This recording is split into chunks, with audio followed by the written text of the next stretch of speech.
with that information, you can use this opportunity to make sure you understand, so that we stop blaming one another afterwards, saying, no, this was not our understanding. We made an assumption that this is what's going to happen, this is what's supposed to happen. And therefore, the presiding officers in meetings that we've already had this year, because although it's referred to, people commonly refer to it as the opening of Parliament, it is not the opening of Parliament. Parliament started working weeks ago. In fact, Parliament hardly ever completely closes down, because you will find people, even if it's a skeleton staff, in our offices, except maybe for Christmas Day, the big days, what is referred to as the big days. But generally speaking, you will find somebody ready to respond to any call, deal with anything that is urgent, because it is an institution that cannot completely afford to close down at any point. So we do, however, always give ourselves this opportunity, so we are able to expand, explain, clarify things that might not be clear to a person who doesn't work full-time in Parliament.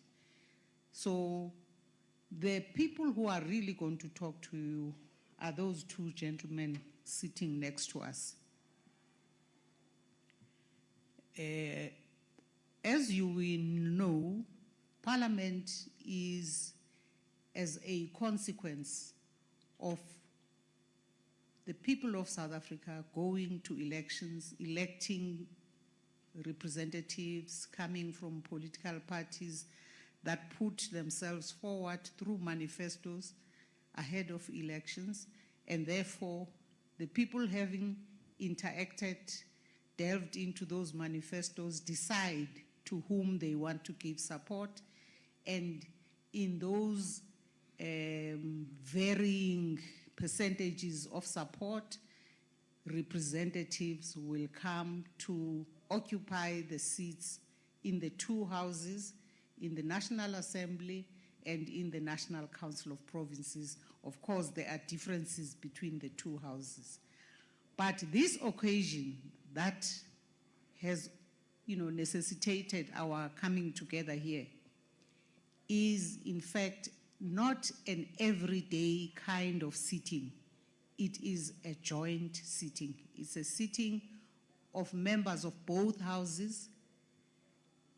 It is also an occasion when the three arms of the state are officially under the same roof, and all organs of state, as much as possible, are represented, are invited, and would be sitting in the gallery, because even though the gallery seats are very limited, but in fact, the plenary hall downstairs is strictly for members of Parliament, elected members of Parliament. And so there are various rules that apply for this specific occasion, which is an occasion precipitated by the president, by the head of state, having written to the presiding officers of Parliament to ask for an opportunity to come and deliver the state of the nation. In other words, to come and tell the people through Parliament, through their representatives in Parliament, what the state of the nation is. And in fact, what then happens is that we then pass the weekend, and the following week we start as the political party representatives coming in the way we do, from political parties having been elected. We come and debate the issues that would have been raised in the address, in the statement of the president, of the head of state. And so with that general picture that I am trying to sketch to you, I will now ask Mutabo to proceed with his program so that you get the formal presentations and then you can start asking questions or raising issues so that we can then interact and explain whatever we need to clarify. Thank you very much for your attention. Welcome back to the studio. My name is Lebohang Mogwatle. I'm now joined by the chairperson of the NCOP, Mme Thandi Modise. Melekai. Good day. I wish to anchor this interview with a touch of patriotic vanity. The NCOP in the last term, in review, passed 18 bills. They debated and passed 18 bills. And of course, this is commendable. This happened under your stewardship and leadership. And of course, we commend you for that. But my question is, what are these achievements a function of? I'm not sure I understand your question. Well, the primary role of Parliament, the both houses, is to ensure that the public is properly educated, is to ensure that it participates in every activity. In other words, you want to make sure that as you pass those bills, the people understand the impact into their lives. But the other hidden thing is that you as Parliament must ensure that you know how much it is going to cost you to implement that. So for us, lawmaking is not just a simple matter of I have passed 18 laws. It is the assessment of the impact on the people's life. It is how far you have taken in educating the masses, whether you have done enough actually for people to understand the laws that await them and the impact of those laws, not only for this generation now, but into generations to come. For me, the weakness that we still, and I'm speaking as a presiding officer of Parliament, because Parliament is double-headed. Yes. Now, when we pass laws, as the NCOP, sometimes we get worried about the times that we have. So one of the things that we are really looking at as the NCOP is the 6-week cycle, which is not actually enough for you as the NCOP to go down to the provinces, to give people enough time to actually consider and make their inputs. But also Parliament, since 1994, we've been grappling with what do you do with all the inputs that you get from the people? And sometimes when they give us these inputs, we can't, the inputs are not all 100% relevant to the particular piece of legislation. But when people talk to us, they talk about a number of things. So we need to begin as Parliament to package the inputs of people and be able to carry them through. Yes. Chairperson, I want to underscore the whole concept of public participation. And of course, the Lamusa case will come in. What were the challenges? What prompted the applicants in that case to go to the concourse? Because of course, that they were aggrieved and they were saying that the whole process of public participation were not given effect to by your house. And of course, the Concord, I think Judge Madlanga wrote the majority judgment. He was also scathing on the fact that you failed to facilitate that process, but most importantly, you failed to give effect to Section 57, 118 of the Constitution. What prompted, this challenge? Time, inability of Parliament to assert its authority over the lawmaking process, which is something since 2014 we have been very upfront about. We have said since 2014 that the NCOP will not be pressured into passing laws which have not been properly been considered by ourselves and the public. Now, when laws are introduced, They are introduced through the National Assembly. Very well. They take their time. Very well. They go on public hearings. We have not then, as the two houses, sat down and said, to what extent does the NCOP become an add-on onto the processes of the National Assembly? Yes. What is currently happens, and that is what has happened in a number of bills. If you look at the minerals bill, which was written, also again saying the NCOPU did not have proper consultation and public hearings with the relevant stakeholders. Now, when you really go down, you will find that the National Assembly had done exactly that. But we have not been able to say, do we repeat the process which has come out of the National Assembly, or do we actually do what the other houses, second houses, or first houses, which are our equivalents across the world, do, which is be specific on what they want to see happening as will be affecting the people in the provinces. So we have honed down as the National Council of Provinces to say, in fact, our main duty is to consult on the impact on the people in the provinces. Do provinces agree? And that opens up the whole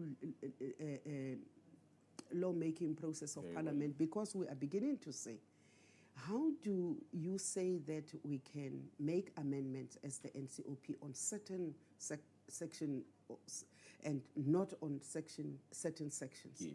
How do we then go back to the people and say, on the international issues, actually, you are immaterial. When the impact of international borders affect people who are in the provinces in those borders. So we've really learned, and we are forced as the NCOP to say, relook at your functions, hone down and narrow down what you need to do. And that is why also we have been coming back to the quality of public hearings. Not the frequency, the quality. Are the people ready? Do they understand the substance they're dealing with? How do you make them understand without influencing the direction you want to do? Because your public education mechanism must not go and dictate to the public how they must express themselves in a piece of law. But Chairperson, it seems as though that your select committees are sleeping on the job, because if they were effective as they should in terms of what the Constitution envisages, then we'll not be encountering some of these problems. But I'm quite happy with your responses to the extent that you have quantum leaped. You have improved, because the Lamusa case effectively was in 2016, I think around March, and we're now in 2018, and we have not had some of the complaints specifically to the question of public participation. But remember, Lamusa was not passed in 2016. No, I'm saying the case. Yeah. It's an old matter which was only heard and decided in 2016, which have. When we came in, understanding that there were issues, and also with the advantage that most of the members of the NCOP are former councillors and former legislature MPLs. We came here with the expectation that, we're not going to go through this, but also we're not going to allow the executive to come to Parliament at the last minute, just before elections, and put pressure, because effectively that was the issue. And that is why we have said, not in our time, we're not going to allow this. Very well. Thank you, ma'am, for your comprehensive response. Let me talk about the midterm review session that we had early this year in Feb. You hosted the session. Of course, the purpose of the session was to assess the effectiveness of your house, the NCOP, and holding power to account, and your oversight instruments. How effective are they? And of course, you were there to interlock your work, the work of legislatures, and the work of SALGA. What was the prevailing mood and sentiments in those sessions among the members? We think that we've done well in intergovernmental relations. Yes, we planned together. Part of the review also flowed into our annual reviews as the three spheres. Yes, ma'am. We also think that there are still weaknesses which we need to address. We need to address, we have been raising the capacity of the NCOP to really get into the nitty-gritties. We have been also looking at the quality of the work that we produce.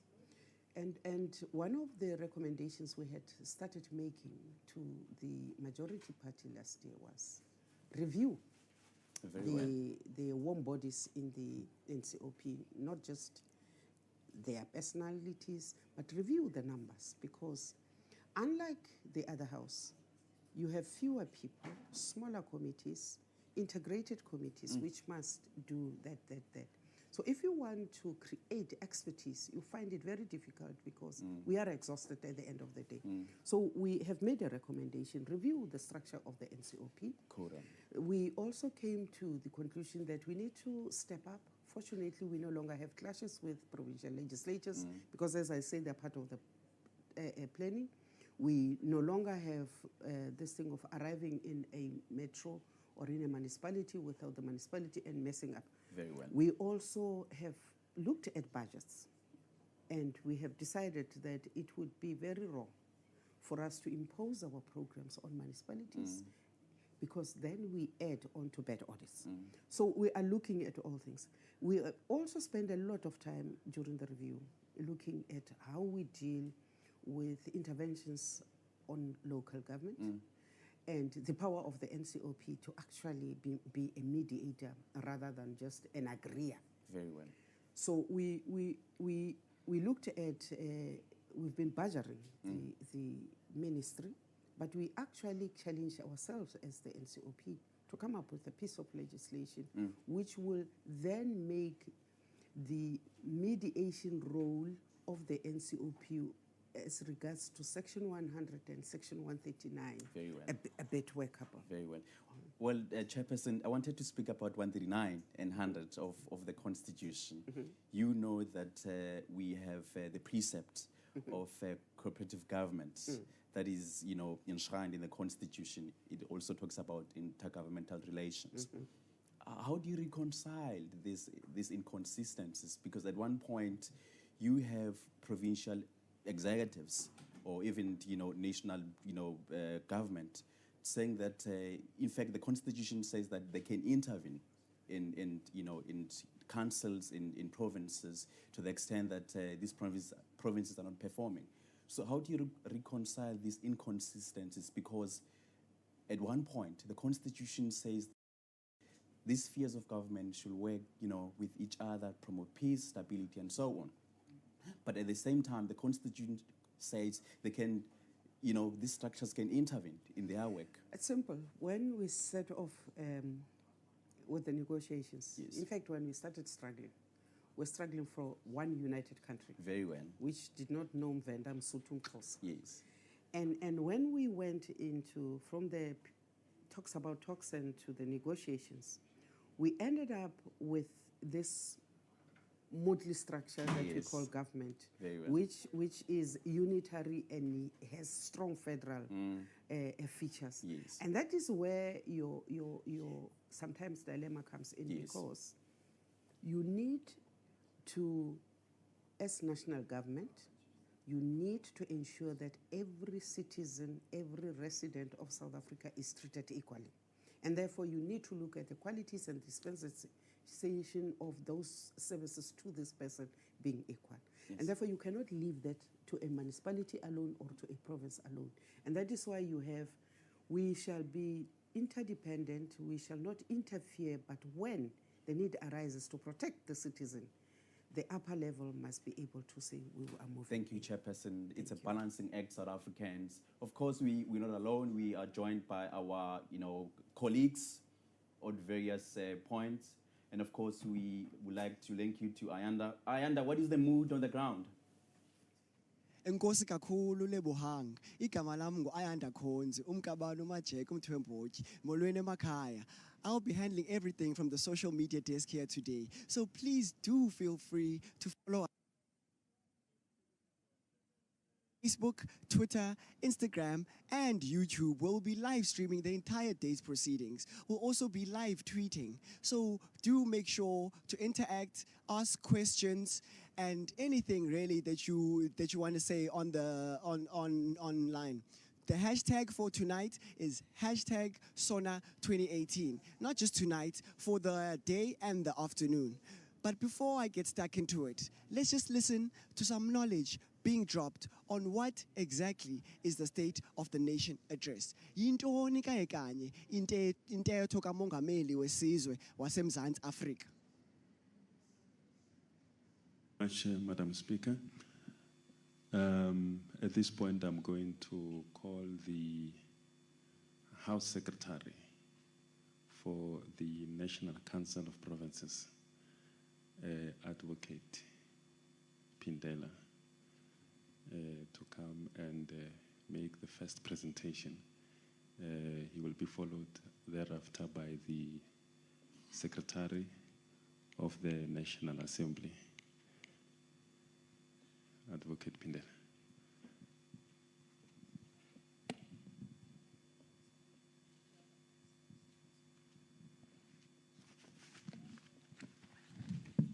Thank you, Mr. Lotto and presiding officers, my colleague, Mr. Tlatso, and members of the media, as well as my colleagues from Parliament, and I see my colleague also from the Provincial Legislature of Gauteng. I'm just going to give a general overview of the rules, and my colleague, Mr. Tlatso, will then deal with the specific rules. As indicated, Parliament consists of the two houses, the National Council of Provinces and the National Assembly. The National Council of Provinces presided over by the chairperson of the National Council of Provinces, and the National Assembly by the Speaker of the National Assembly. They are assisted by their deputies, the deputy chairperson and the deputy speaker, as well as other presiding officers who have been elected in terms of the rules. The two houses do have their own rules. There are rules that are specific to the National Council of Provinces, which are applicable only to the proceedings of the National Council of Provinces, and there are rules that are only applicable to the proceedings of the National Assembly. And I am informed that these rules have been distributed to all of you. The green copy is the rules of the National Assembly, and as I have indicated, they are specifically applicable to the proceedings of the National Assembly. And the other copy is this colorful one, which are the rules of the National Council of Provinces, which are only applicable to the proceedings of the National Council of Provinces. I'm emphasizing this point precisely because we should not have confusion as to the rules that are applicable to the joint sittings. We also do have what we refer to as the joint rules. These joint rules, if I'm not colorblind, I think this is brown or fawnish. These are the joint rules which are applicable to the joint sitting of the two houses. When we refer to the joint sitting, as the Speaker of the National Assembly has indicated, we refer to a sitting of the houses sitting together. And the State of the Nation address is but one of those joint sittings. The rules that would be applicable to the joint sitting or to the State of the Nation address would be the joint rules. Therefore, the matters relating to the National Assembly alone or to the business of the National Assembly alone would not enter any reckoning insofar as the joint sitting is concerned, as well as the matters that would only be applicable to the National Council of Provinces will not enter the reckoning insofar as the joint sitting or the State of the Nation address is concerned. So the rules of debate that would be applicable would be the rules contained in this booklet which relate to the joint sitting. I'm going to, without any waste of time, and perhaps I must also indicate that the rules are authorized by the Constitution. The Constitution authorizes the National Assembly to determine its own internal business, processes, and proceedings. And it does that by making rules, and as I've indicated, these are the rules which were made pursuant to that constitutional provision. The same applies to the National Council of Provinces. It is authorized to determine its own internal business, proceedings and processes, and it does that by adopting the rules, and as I've indicated, it has adopted the rules. The joint business of the two houses, because it's not only the joint sittings, there are also joint committees. The joint committees are also regulated by the joint rules. So anything that has to do with the two houses sitting together, be it in a sitting or in plenary, be it in a committee, in a joint committee, it would be regulated by the joint rules. I'm going to, without any waste of time, request my colleague, Mr. Klaso, to go into the specifics insofar as the joint rules are concerned.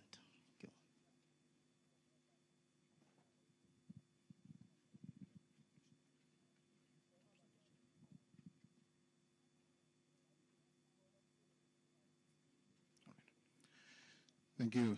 Thank you, Advocate Pindela. Good morning to honorable presiding officers, members of the media, members of civil society, and colleagues.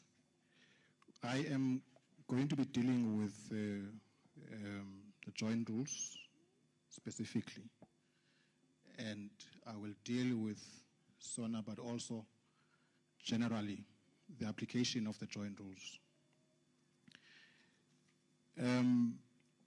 Just in terms of the State of the Nation address, the Constitution authorizes or empowers the President to call Parliament, both houses, into an extraordinary sitting to conduct special business. And for the one of the 8th and any other State of the Nation address, that is the provision that has been invoked.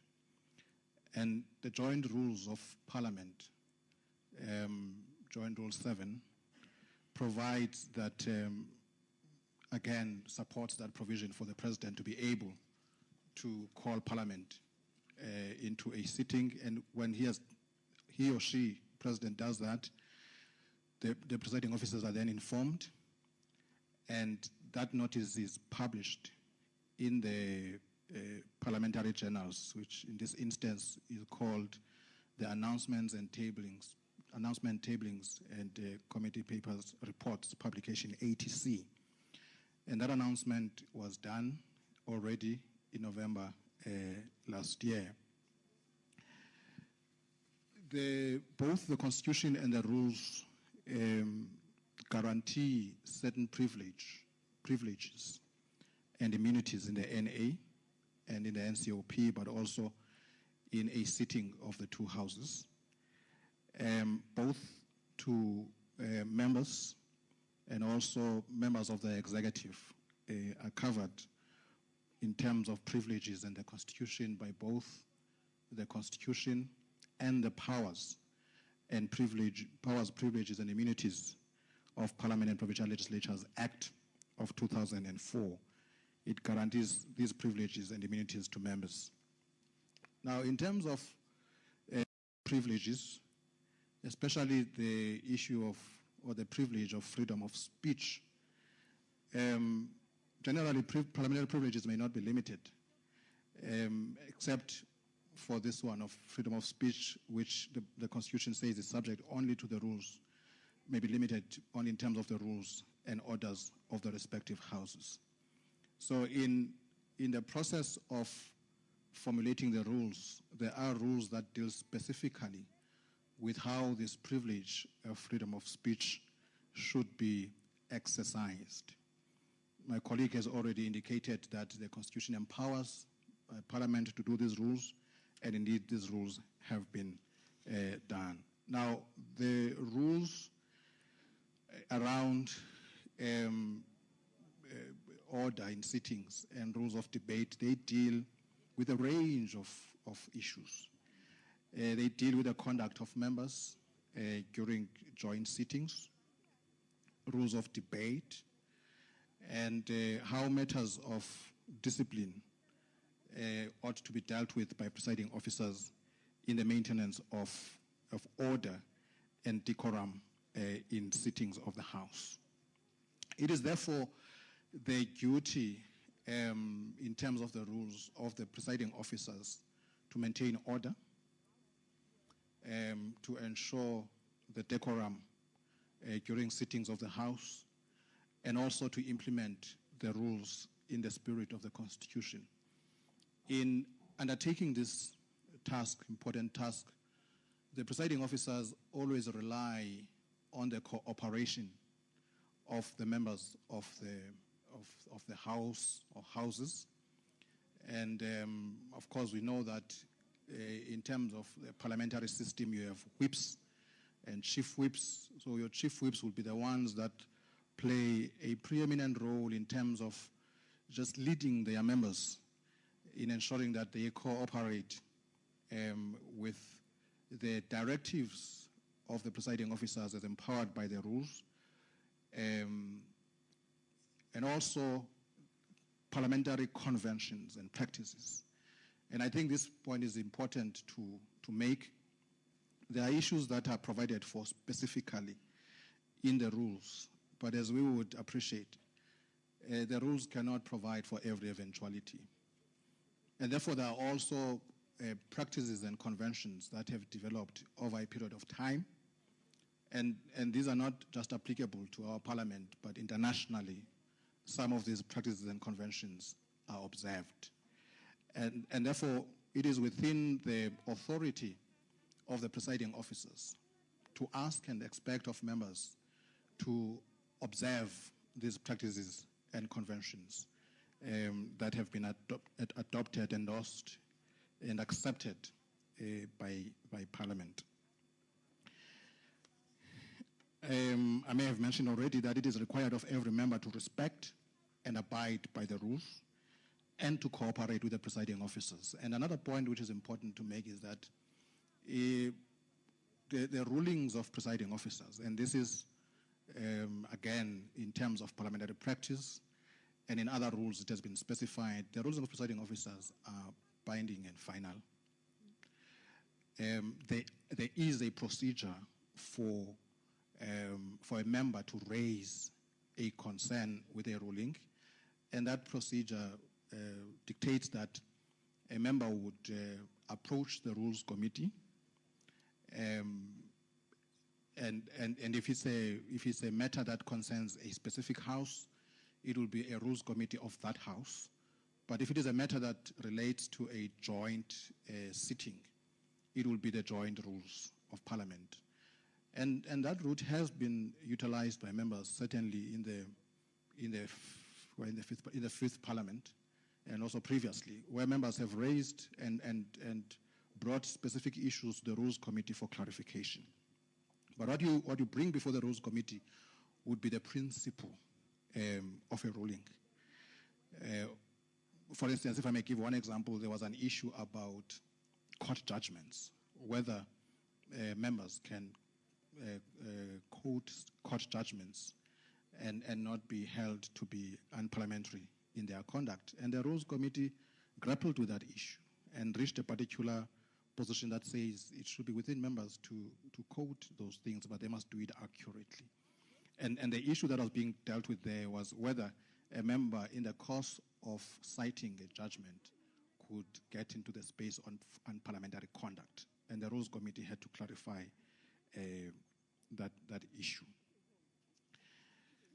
Now, the next point that I would want to, again, just underline is the whole issue of unparliamentary language and gestures.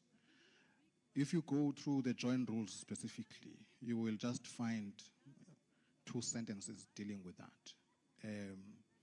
Because it is not possible to provide for every expression and every word in the joint rules. But this rule is supported by best practice, by previous rulings of presiding officers, but also by what is accepted as unparliamentary language. So it is broadly framed so as to be able to take care of those issues. And these will be issues that deal with casting aspersions on the character of a member. And the rules and parliamentary practice says, if you believe that there is a real matter against a member that needs to be brought to the attention of Parliament, you're not prevented from doing that, but there's a procedure. And that procedure says, come through the route of a substantive motion, because you should not just, in the ordinary course of a debate, potentially and possible damage the integrity of another without being willing to substantiate why you do that. And therefore the procedure says, come with a substantive motion. If you really believe seriously there is something to be concerned about, bring a substantive motion, allow the House to deliberate on that issue, and let the House take a specific decision on the issue so that you don't have this dark cloud hanging over the head of a member. So that is a procedure. And in the one House, that procedure was taken to court previously in the Cape High Court. I think it was in the Fourth Parliament. And the Cape High Court confirmed that that is what ought to be done in that regard. So the rules provide for the use of unparliamentary language and that it should not be allowed. And there's also the issue of gestures. How do you deal with gestures? And there's been rulings around that issue because you can't withdraw a gesture, for instance. But you can apologize, certainly, with those. Issues of interruptions and interjections. Reasonable interjections are allowed in terms of parliamentary practices, and even in the rules that members would obviously interject, but it must be up to a certain point and not to the extent of disrupting the House or making it impossible for another member. Because remember, while one has the right of free speech, even the other does have the same right. So I must not use my right of free speech to prevent another member from expressing themselves. And the rules are meant to create this so that every member, where there's a sense that another member is beginning to interfere with the privileges of another member, then the presiding officer, as the referee, would come in there and order the member or direct the member in terms of what ought to be done, or another member would raise a point of order for the presiding officer to deal with that. Again, then this takes me to the issue of points of order. You would have heard about points of order and questions of privilege. Now, points of order are meant to deal with, we know, in the ordinary course of running meetings, points of order have to do with procedure. So points of order are meant to deal with parliamentary procedures, whether a rule has been transgressed, a member has said something unparliamentary about another member, or anything, but that must relate to a matter of procedure. And again, it is accepted parliamentary practice and way of doing things that you don't raise a point of order on top of another point of order before the initial point of order has been ruled upon. So the procedure is that you raise a point of order, the presiding officer rules on the point of order. Now, the presiding officer can do two ways with a point of order. Presiding officer can rule forthwith, in other words, immediately, as a point of order is raised. But you would also have witnessed instances where presiding officer would say, I will look at the handset and come back with a considered ruling. The idea there is to enable the presiding officer to look at the record, because sometimes what is being challenged is not clear. Maybe it was not possible to hear clearly what was being said, or even the very statement which is being challenged. It's not a clear-cut case of a statement being unparliamentary or otherwise. So it's a matter that needs to be considered, you also look at the context of the debate, but also at the context of the speech that was made. So that's what presiding officers would do. And then they would look at the matter and then come back to the House with a ruling on the issue. But also it also assists in terms of just looking at at precedent, how these matters have been dealt with before, so that there is consistency in terms of how matters of order and procedure are dealt with. And then you have questions of privilege. Now, questions of privilege or issues of privilege are provided for in the Powers and Privileges Act. I think the main section there I think is Section 7. My colleague can assist me later. Section 7, that deals with issues to be considered as breach of privilege, preventing a member, for instance, from undertaking their functions as a member, whether in a committee of parliament or in terms of coming off the House. Threatening another member, that's a question of privilege. Creating a situation that prevents parliament from conducting its business, that's a breach of privilege. I'm just giving a few examples. So those would be questions of privilege. So questions of privilege are not found in the ordinary course of events. They are usually exceptional, and they ought to be. So when you look at these questions of privilege, that is what would inform one, or even the issue of freedom of speech, where a member feels that they are being prevented. And again, as I indicated, that would have to be tested against the rules and what the member has said. So there's a difference between points of order and questions of privilege. And I think I've attempted to draw the distinction between the two. And always, in fact, what is always helpful so that even the presiding officers are able to deal with these issues is when a member is able to cite this procedure that they say has been interfered with or breached, and hence they are raising a point of order, either a rule or the principle that they are raising on. And of course, ideally, you should not have spurious points of order, so that the House is able to conduct its business. But I will not dwell much on that.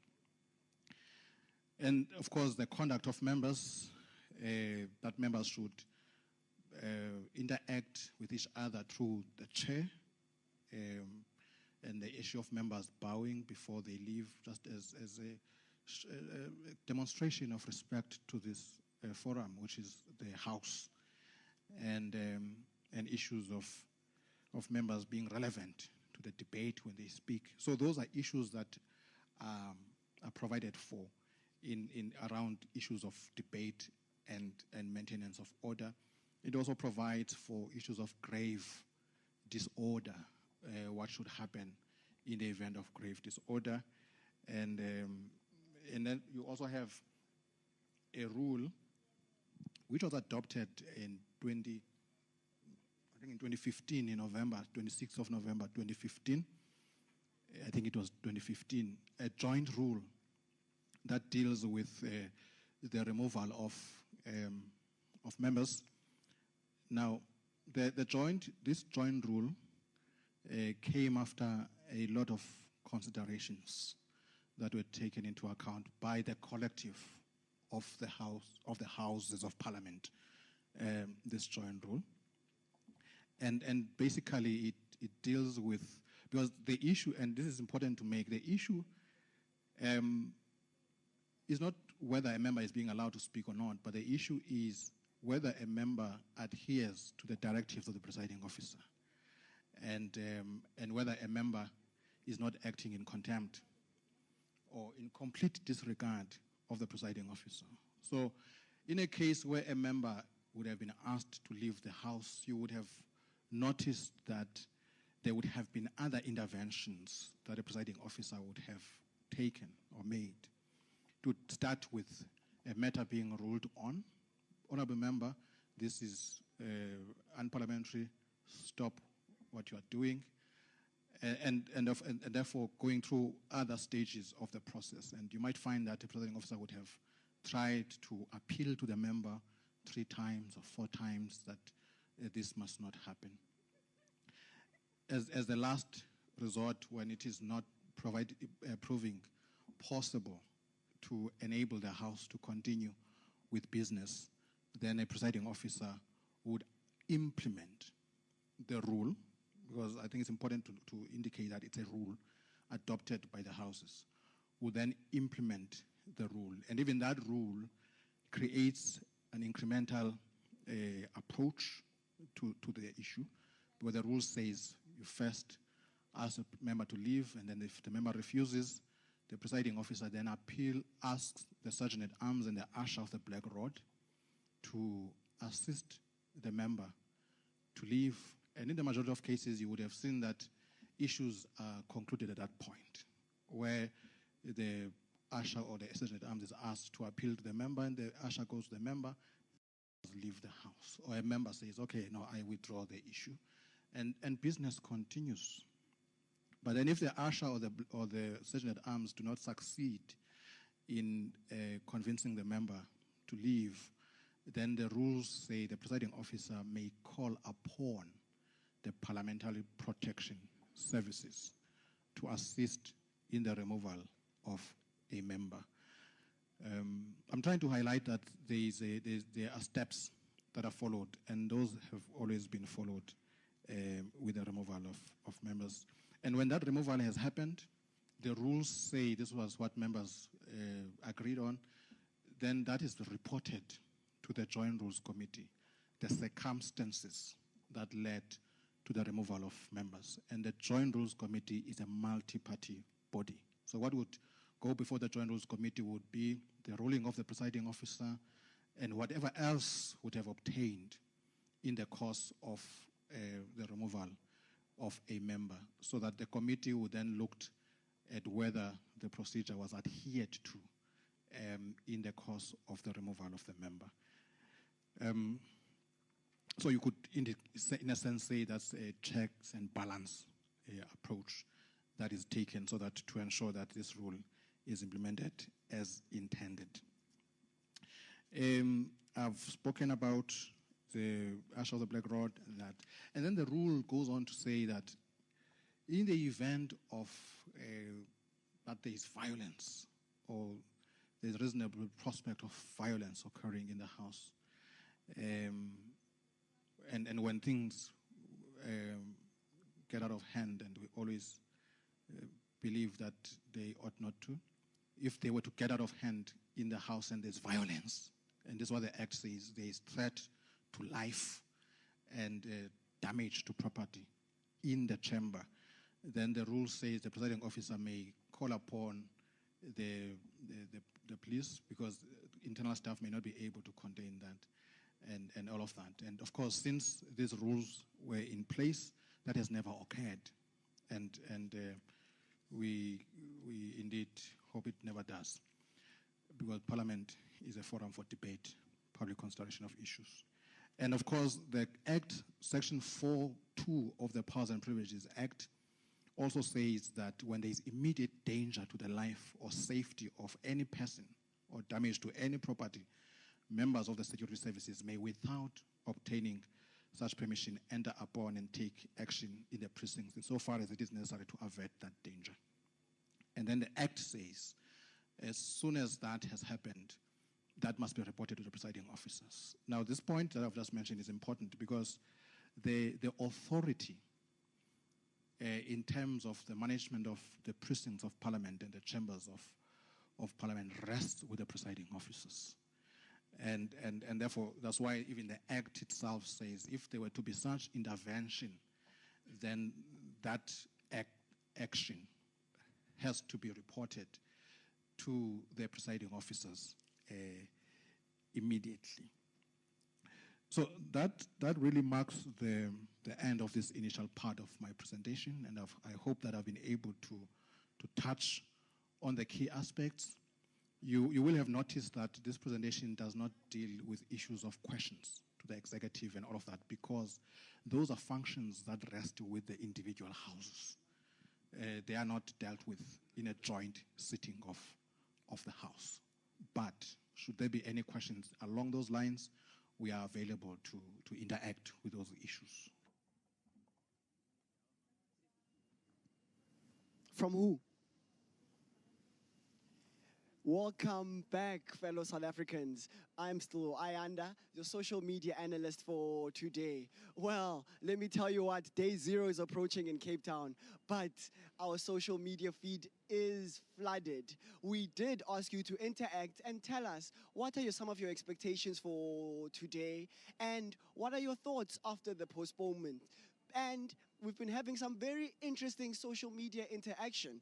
As I go through our handle on Twitter at Parliament of RSA, we've got a lot of interaction that are, generally speaking, they've got to do with jobs, unemployment, the economy, and infrastructural challenges. We've got one young person, Uvilakazi, talking about employment opportunities that young people cannot afford to sit at home with their degrees and not utilize them after studying. Also another tweet about learnerships, apprenticeships, opportunities, NSFAS, and other higher education matters. Now, here's an interesting tweet talking about clarity on this free education, because we are told that it's free for first years who are not. We are continuing using NSFAS, but the ANC is trying to be smart on the media, saying they have provided free education for the poor, but not mentioning the poor first-year students. But before we get into the interaction, do continue following us on all our social media platforms. That's Twitter, Instagram, YouTube, and where we'll be live streaming everything and live tweeting. All of that is at Parliament of RSA. The hashtag, just a reminder, is Sona 2018. Now, before we get too much with more analysis, let's just go back and find out more of what is the State of the Nation address. Yintoni intetho kamongameli wesizwe.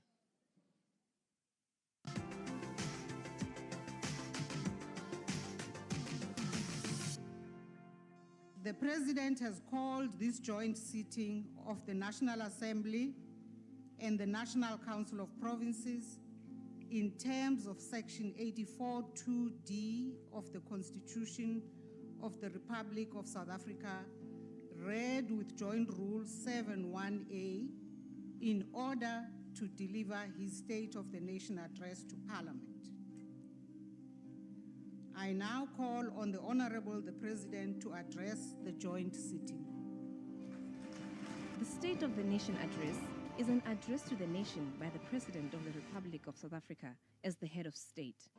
The President uses this occasion to set out the government's key policy objectives and deliverables for the year ahead in a wide-ranging address to members of Parliament, which is the basis for executive action during that calendar year. It is one of the rare occasions where the three arms of state, the executive, government, the legislature, Parliament, and the judiciary, the courts, gather in one place. The executive is represented by the Deputy President and Cabinet. The judiciary is represented by the Chief Justice and Judge Presidents.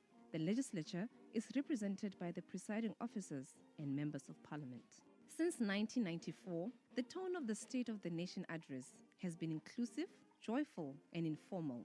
The opening of Parliament became an opportunity to showcase the country's cultural diversity and a chance for ordinary citizens, especially children, to become part of the special day.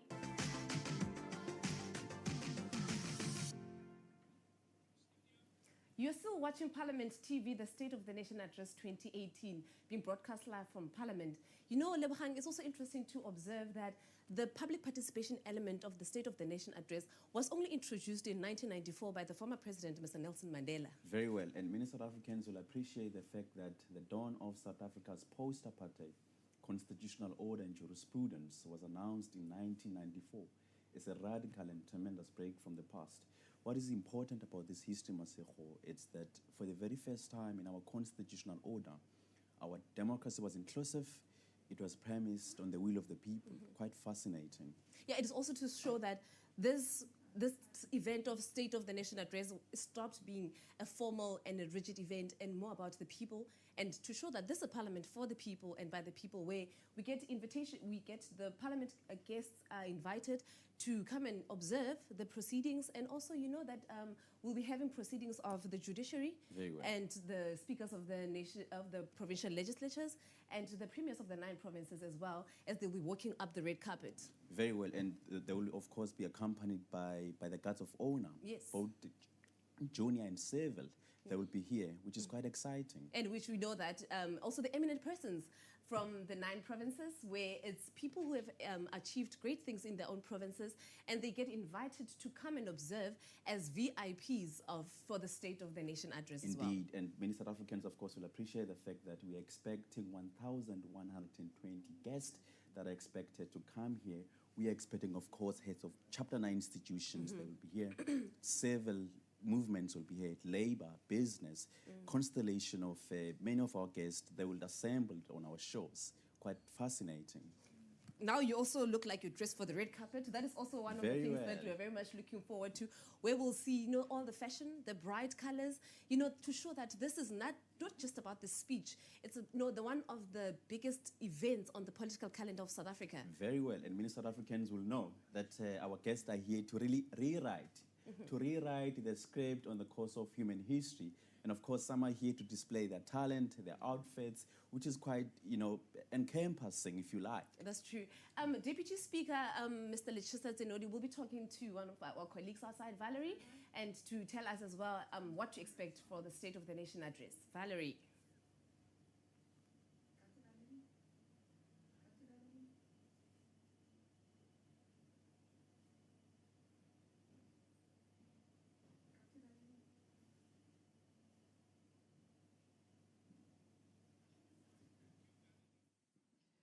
Good morning, viewers. We are back on the Parliament TV, live from Parliament. Today is the most important day in the calendar of Parliament. We are having the State of the Nation Address 2018. With me, it's the Deputy Speaker of the National Assembly, Mr. Lechisa Zenodi. Welcome, sir, this morning. Good morning, and thank you, ma'am. How are you after the postponement and today having the final day where the President of the country will deliver the State of the Nation address? It's a relief that we are able to do it today and catch up with our program. Obviously, we are anxious that an opportunity be granted for the State of the Nation address to be delivered and debated so that the public generally has a sense of where the country is going. Specifically arising from the preparations that has been done in the previous 2 months or so. And so we are quite relieved that we are able to catch up. We're looking forward to it this evening. Last year, December, the Constitutional Court gave a decision by Justice Jafta on the impeachment. We know that in a process that has been going on in Parliament regarding the rules in order to accommodate Section 89 of the Constitution. How far has Parliament in order to make sure that those rules does accommodate Section 89 of the Constitution? It's fairly advanced. A proposal has been knocked together and it's before party caucuses. So we assume that in the next week or so, they will return with their feedback to the Rules Committee for finalization of that. The next meeting, we have no doubt that it will be finalized and it will be in the rule books. On the rule books, how often do you revise and then print for the members of Parliament? No, members of Parliament have a rule book already. What's happening in instances where a decision such as this come about, we do it and we amend the rule book. But otherwise, it's there, they have it, and this will be an appended part of the rules. Deputy Speaker, one of the priorities of this fifth Parliament is to enhance public involvement in the processes of Parliament, which is in line with Section 59 of the Constitution. How do you feel Parliament has achieved or does it have challenges to make sure that this priority is met in this fifth parliament? No, there's no question of people being involved in the work of parliament, whether it is in the NCOP taking parliament to the people, whether it is committees going to specific areas to interact with institutions, with communities, and or people affected by a particular interest. That's parliament getting, when committees of parliament do that, but also when MPs themselves address the public in a variety of settings and so on. That's parliament in its activity to ensure that the public is involved. We have just adopted a formal model. Not that we didn't do it. We were not waiting for something written down to be done because we knew it's in the law. It's required of us to do it. So we've been doing it. That's one part of the work that we must continually improve. There are new technologies today, and so we must adapt to sophisticating our systems of public engagement.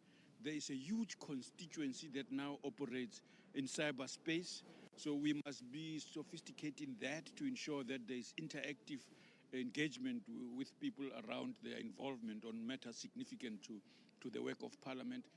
But just the communication of the work of Parliament itself provide people with an ability to engage more informed.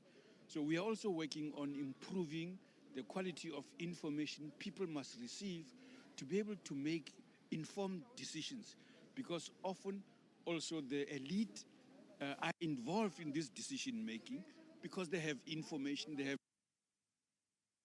and the general public doesn't. We want to close that gap. And so those are the kind of things that we are working on, are doing, and continually improving. But as I say, that people know they've been involved. For example, when the Speakers Forum commissioned the evaluation of legislation since 1994, that high-level panel went around the country communicating with people in a variety of areas, from rural and urban areas, but it also did an important work. It also involved experts, people with specific expertise in areas of that inquiry, so that it is involved, because there are many interests that are required to be taken on board in making decisions. So no, we have no doubt that the Fifth Parliament has engaged the public in a variety of settings. Every State of the Nation address is one area when we invite guests. Always, almost over 1,000 people are invited to be here, to be part of the process. And that's an important part of that work. And so we are also aware that committees, when they meet as well, there are many people who are engaged with those processes. And we can only always have to improve. Deputy Speaker, you just mentioned the high-level panel that crisscrossed around the country, seeking inputs from the public. Yeah. What challenges did you have during that process as it was unfolding? No, let's put it this way. The panel is the one that listened to the inputs. They have submitted a report to us as Parliament, as the Speakers Forum, and Parliament is now setting up a task team in order to get the recommendations that, firstly, the assessment of what the problem is, and recommendations. And so that's what we are going to be doing now, to ensure that parliamentary committees that are affected by the assessment and the recommendation are engaged with the report of the high-level panel, so that that assessment and those recommendations are examined about their appropriateness to take us forward. And that's what's going to be happening throughout this year, so that we will then be better placed to talk about, this is the part of the report that we accept as Parliament, because we have to do that. And these are the parts that, no, there was inadequate engagement and perhaps analysis is not sufficient, and so we would like to add. But in general, we think they've done a very good job of consulting and then putting together that report. It helps us.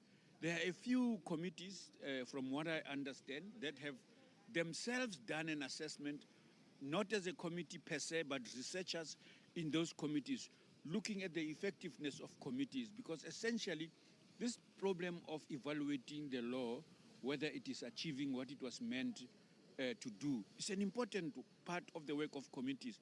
But we operate under stressful conditions of time constraints, resource constraints, and we are not often able to do sufficient job of doing that. So we have to work out a balance between making laws and evaluating those that we have already made about their impact.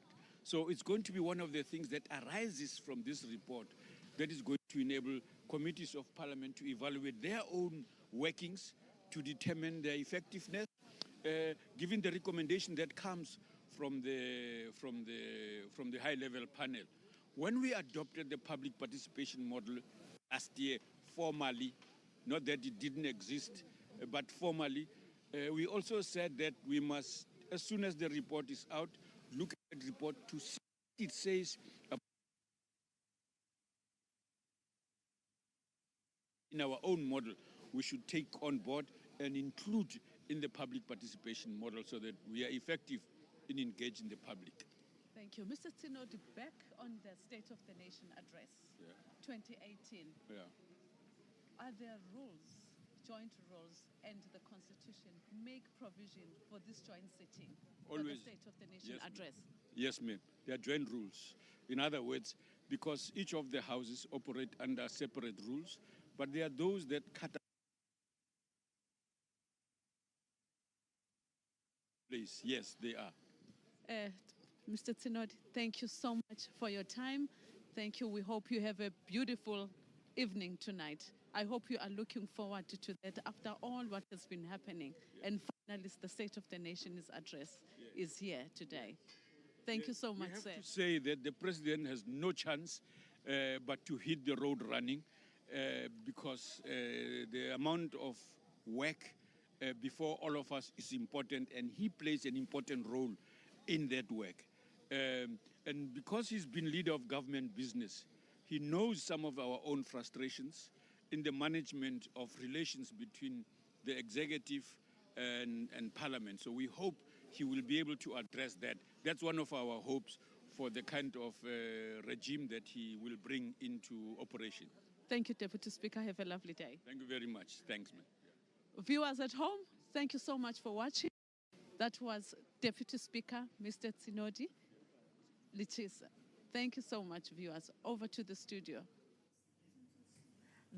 That was Valerie Dambuza there speaking to the Deputy Speaker of the National Assembly, Mr. Lichisa Tsinodi. And as you could see there in the background, that preparations are still underway.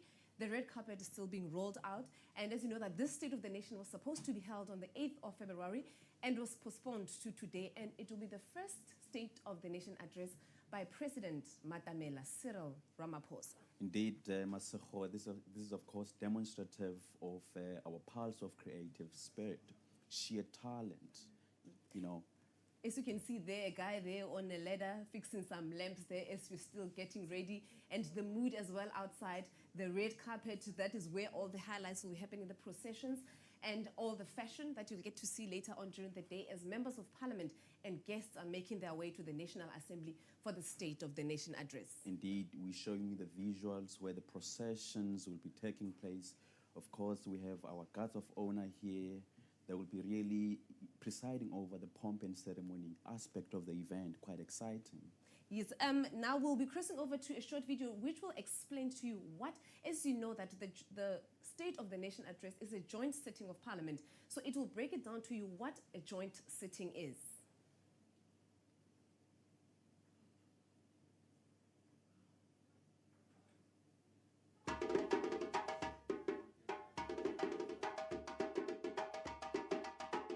The State of the Nation address is convened when the President writes to the Speaker asking for him to come and address the nation on a certain day.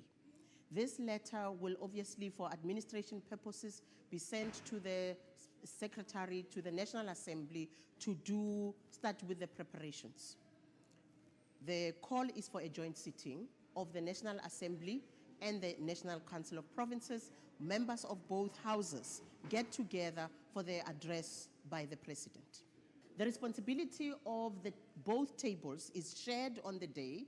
We do the normal thing that we do when there is an ordinary sitting of the House. But on this particular occasion, because it is the State of the Nation address, the work is shared between the National Assembly table staff members and the NCOP table staff members.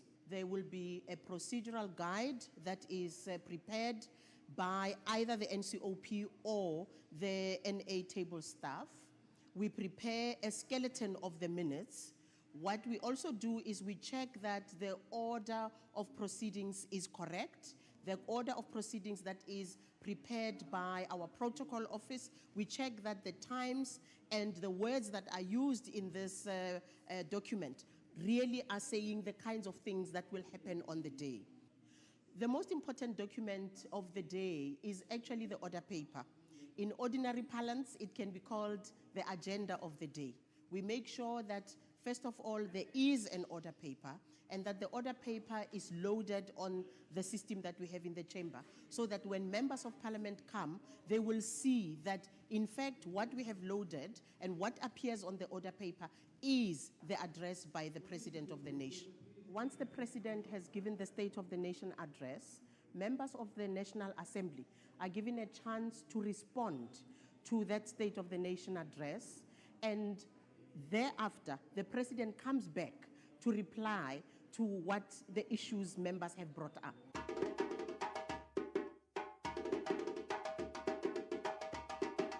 to Parliament TV. I'm still Ayanda Konzi. Now, this is a reminder to all our viewers, whether you're on 408 on DSTV or live streaming on YouTube, that you can find these proceedings, especially the State of the Nation's address, on multi-choice catch-up later on. And please do continue following us on all our social media platforms. That's Facebook, Twitter, Instagram, and YouTube, where we'll be live streaming the entire day's proceedings. Going to our Facebook interaction at Parliament of RSA, we've got some comments there saying that President Ramaphosa must create jobs in the Eastern Cape.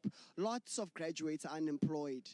Another one saying security guards and cleaners also need to be treated like human beings, because when I listened on the radio, they talk about mine workers and security guards and police officers and cleaners. I guess, in summary, that all workers and working class South Africans need to be treated as humans. And perhaps that interaction speaks more to some of the incidences of racism that we've been seeing in the country. Before we get stuck into it, let's go back to studio and find out from our colleagues what's up their sleeve. Studio? Viewers at home, you're still watching Parliament TV channel 408, where we are bringing you live the State of the Nation address Build Up, which will be delivered at 7 p.m. by President Ramatamela Ramaphosa. And as you saw earlier on, there were visuals of the people who are outside, and as well that we've got the media houses are here, there are media vans outside, and people are all looking forward to this State of the Nation delivery at 7 p.m. And Lebohang, as you know, that this State of the Nation address was postponed last week by the presiding officers by a letter written by the president, the former president, Mr. Gedleyihlekisa Zuma, to say it should be postponed. It was supposed to be on the 8th of February. It has been moved to today. Indeed, and the environment was quite toxic, Masiko, because of course there were discussions as to who has the powers, who has the powers to convene and postpone the State of the Nation address. And people were saying that the speaker is being involved in, the politics of the ANC, because ultimately people were saying that it is the ANC that wants Sona to be postponed, in the interim arranging for President Ramaphosa to come on board. Those kind of politics sort of play themselves in our discourse, which was quite controversial. Yeah, and you also see that yesterday we got to see how, actually these 8 days, let me say that, you got to see how democracy is exercised. That we also got to see how Parliament has got even the powers to move a motion of no confidence against the same president that it elects. You know, yesterday the Chief Justice was here swearing in President Matamela Ramaphosa. And yes, a mood, a jovial one, an exciting one. South Africa woke up to a new president of the Republic of South Africa. Indeed, these were trying times. South Africans, they tested the efficiency of our democratic institutions and their viability. And of course, the Chief Justice, you know, came yesterday and President Ramaphosa, which was of course exciting. But another element which many South Africans will appreciate is the fact that the president can only be reviewed by Parliament in terms of Section 102 and 89, which of course talks about impeachment. And of course, the president in his resignation letter also spoke to that effect, to say that it is only Parliament that can remove him in terms of the sections, because this is how he came through Parliament. Very well. And just on a lighter note, what are you expecting to hear from the president's speech tonight? Well, we're expecting the president... No, I'm asking on your personal note, not well. generally as South Africans. Just what are you expecting to hear? Very well. You will know that we've got the current president now. He should really hit the ground running. And of course, I would have tried to talk about the former president 9-point plan, because of course, you know, President Ramaphosa should continue with the policies that will have been adopted during the tenure of President Zuma. So I'm expecting him to interlock President Zuma's 9-point plan with Minister Kikaba's 5-point plan, so that there is synergy in how these policies are implemented very well. And just South Africa, so you know, later on we'll be having the Minister for Higher Education, with Dr. Mkhize, because I personally would like to hear about the implementation of the free higher education as well, which was announced by the former President Jacob Zuma December, on how the department intends to implement that. But that is what we'll hear later on from the minister herself. Very well, and many South Africans will of course recall the fact that there was a HEAR commission which was commissioned by President Zuma, and it made certain recommendations. So we want to ascertain from the minister what are her views on the commission recommendations and her stance on the income contingency loan that the commission recommended. Very well. Yeah, and viewers at home, that will be the interview with the minister herself later on during the day. As we talked earlier on, that yesterday we had the swearing in of a new president by the Chief Justice Mogoeng here in the National Assembly. We're going to cross over to that video where, if you missed it yesterday, you can get to watch it.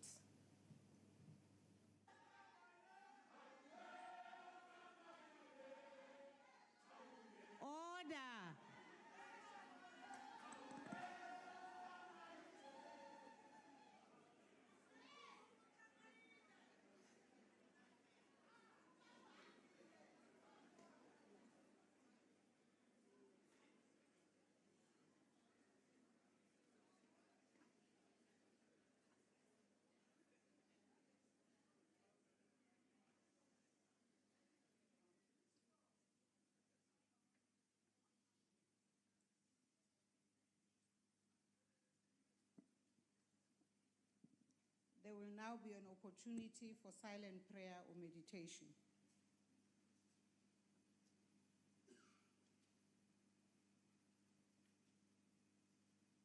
Thank you, Narona. Please be seated.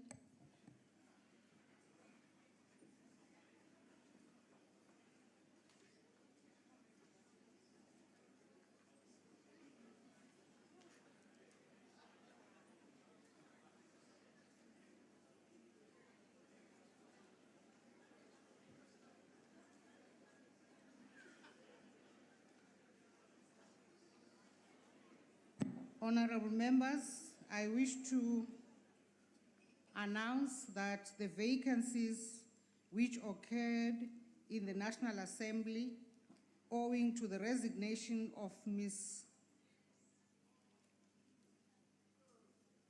Nokause, Ms. M.O. Mukause, and Mr. M.S. Mbata have been filled by the nominations of Ms. Hlonyana with effect from the 1st January 2018 and Ms. Noluchungu with effect from the 5th January 2018. The members have taken the oath in the Deputy Speaker's office, and I welcome the honorable members as members of the National Assembly.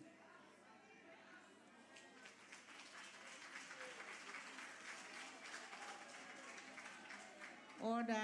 Honorable members, I also wish to announce that I have received the resignation letter from the President of the Republic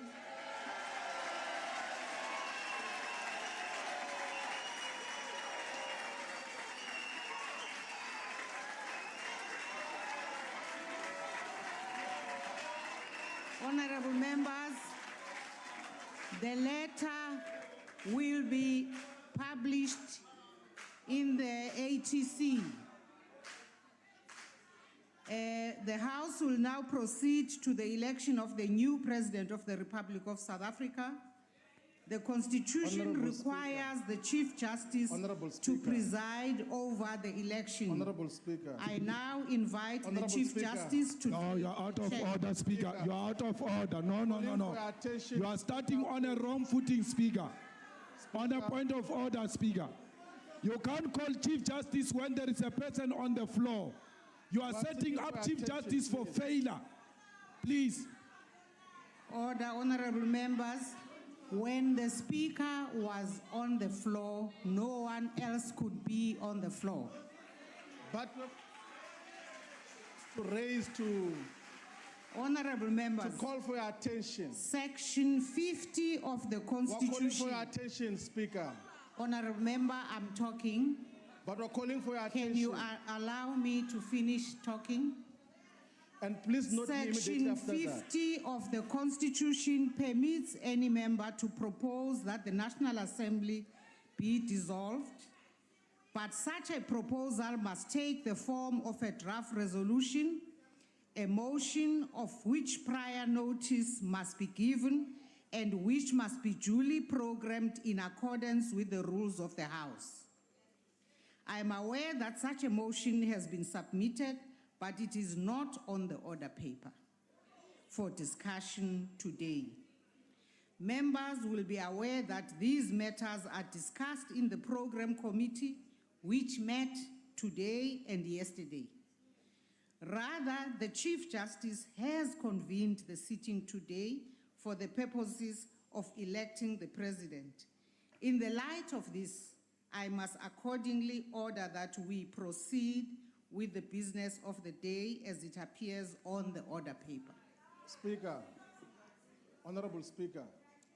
Yes, Honorable Shibambu. Please want to beg your indulgence. You are preempting things that were not rising here to raise. You have indicated that Mr. Jacob Zuma has resigned, and we're making a proposal that as political parties, we should be given a minute or two to respond to his resignation, to make remarks that we note his resignation so that all of us here in Parliament express a statement in terms of what has happened. So that is the proposal that we had made, but because you had preempted us, you thought we're going to raise the issue that you have responded to now. That is the second part of what we're going to deal with. Now we're dealing with the issue of the resignation. May we please be allowed to respond to that? Honorable Shibambu, this morning you were represented in the Joint Program Committee. You were also represented in yesterday afternoon's National Assembly Program Committee. Those matters were not raised by your representatives. And so it has been agreed in the structures of the Joint Program Committee and the National Assembly Program Committee. And today's business is about the election of the President. And therefore, honorable members, I now proceed. Speaker, when we raise our hands orderly, you don't recognize us. And the next thing, when we stand up to speak here, you're going to be complaining. We are raising our letter. Wait, Lindy, we know you are singing for supper. Wait, man. Please, Speaker. Honorable Malema. Ramaphosa has recognized you a long time ago. Don't worry. Speaker, we think that we are not in a correct position to elect the president because Constitutional Court has made certain findings against this parliament. And therefore, an illegitimate parliament which has violated the Constitution and did not execute its responsibilities cannot be the one that elects amongst itself a person who is accused of the same things, because when the Constitutional Court says we failed as parliament to execute our responsibility, they include all of us here. And therefore no one should emerge from amongst us to stand for position of a president. We strongly feel that we must dissolve the 5th parliament, then go to the elections. And if people are not scared, you are out of order. If people are not scared, let's go to the elections. I've already Let's ruled not on that make matter. some elite-packed arrangement here. Honorable Let the Malema, masses please of take South your Africa seat. choose their president, and not some elite which meets here Honorable and choose Malema. president amongst themselves. Honorable Malema, Speaker, take your seat. if you insist on proceeding with the election of the president, you are engaged in an unconstitutional process which will be later challenged. This ones was these ones. They were doing the same thing when we were telling them about Honorable Sona, this Malema, one. I've asked They you are again repeating and it. again to take your seat. As I've said, Madam Speaker. that issue must be raised in the form of a properly constituted motion. And I'm not allowing members to abuse this sitting. I'm really pleading with you, Honorable Gadi, please take your seat. Madam Speaker, on a different matter, you will recall that the Chief Whip stood up and requested that courtesy demands that each leader of a political party respond to the announcement that we have made of a resignation. Secondly, the resignation letter is not published in the ATC. We request at least it was not there in the morning. Can you read it for us, Madam Speaker? Because we don't trust that man at all. You can't even trust him in his grave, that one. So just read for us Honorable that letter. Gadi, The letter. Honorable Gadi, there's still going to be a debate. You will be able to express yourself as broadly as possible on major issues that you want to express about the resignation and the sitting and the choice of a new president. Speaker. I really order. appeal to you, honorable members. Speaker, even on this morning, I even asked you, where is the letter from Zuma? I announced that we have received the letter. No, Speaker, We because will now publish it must be in on the record. ATC. Can we see the letter? Can you read the letter to us and to the nation? We want to see the letter, Speaker, and give each and every political party to speak on that letter, Speaker. Don't rush things. Honorable Hlengiwe Mkhalipi, please cooperate with the chair. Please, Speaker. honorable members Speaker. of the EFF, cooperate with the chair. We just want to put it on record, Speaker, that we cannot be part of an illegitimate, illegal process. And Mr. Ramaphosa, things like Lindiwe Zulu, if you listen to them, you must ask the one who came before you. He listens to ill advice from illiterates, like things like this.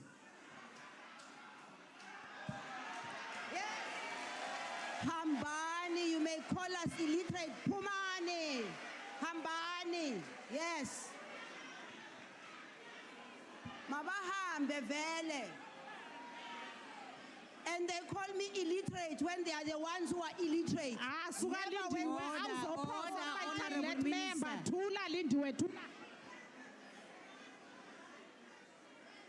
Bye, Ginger. Lindiwe ikhulile conference thula ngeke usaba yiminister thula ngiyokoropa. Madam Speaker.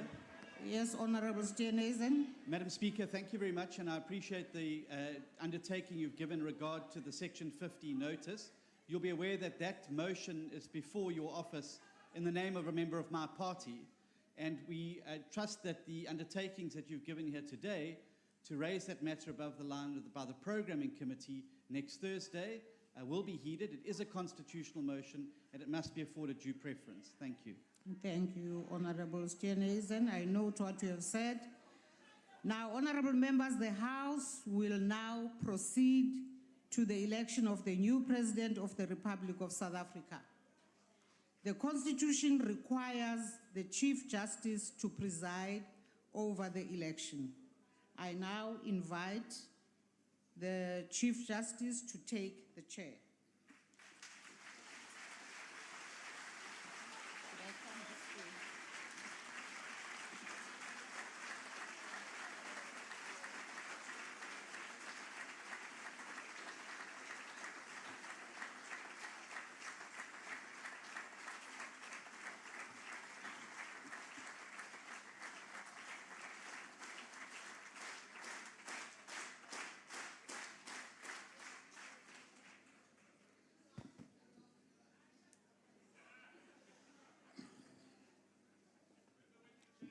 Thank you, Honorable Speaker. Let me begin by reiterating that the purpose of this sitting is to elect the President of the Republic of South Africa as envisaged by Section 86 of the Constitution. It is necessary to make sure that there is no lapse and that nobody is left with any doubt in relation to compliance with the prescripts of the Constitution, and I therefore begin by reading Section 86 of the Constitution. It reads, "At its first sitting after its election, and whenever necessary to fill a vacancy, the National Assembly must elect a woman or a man from among its members to be the President. The Chief Justice must preside over the election of the President or designate another judge to do so. The procedure set out in Part A of Schedule 3 applies to the election of the President. An election to fill a vacancy in the office of President must be held at a time and on a date determined by the Chief Justice, but no more than 30 days after the vacancy occurs." Now,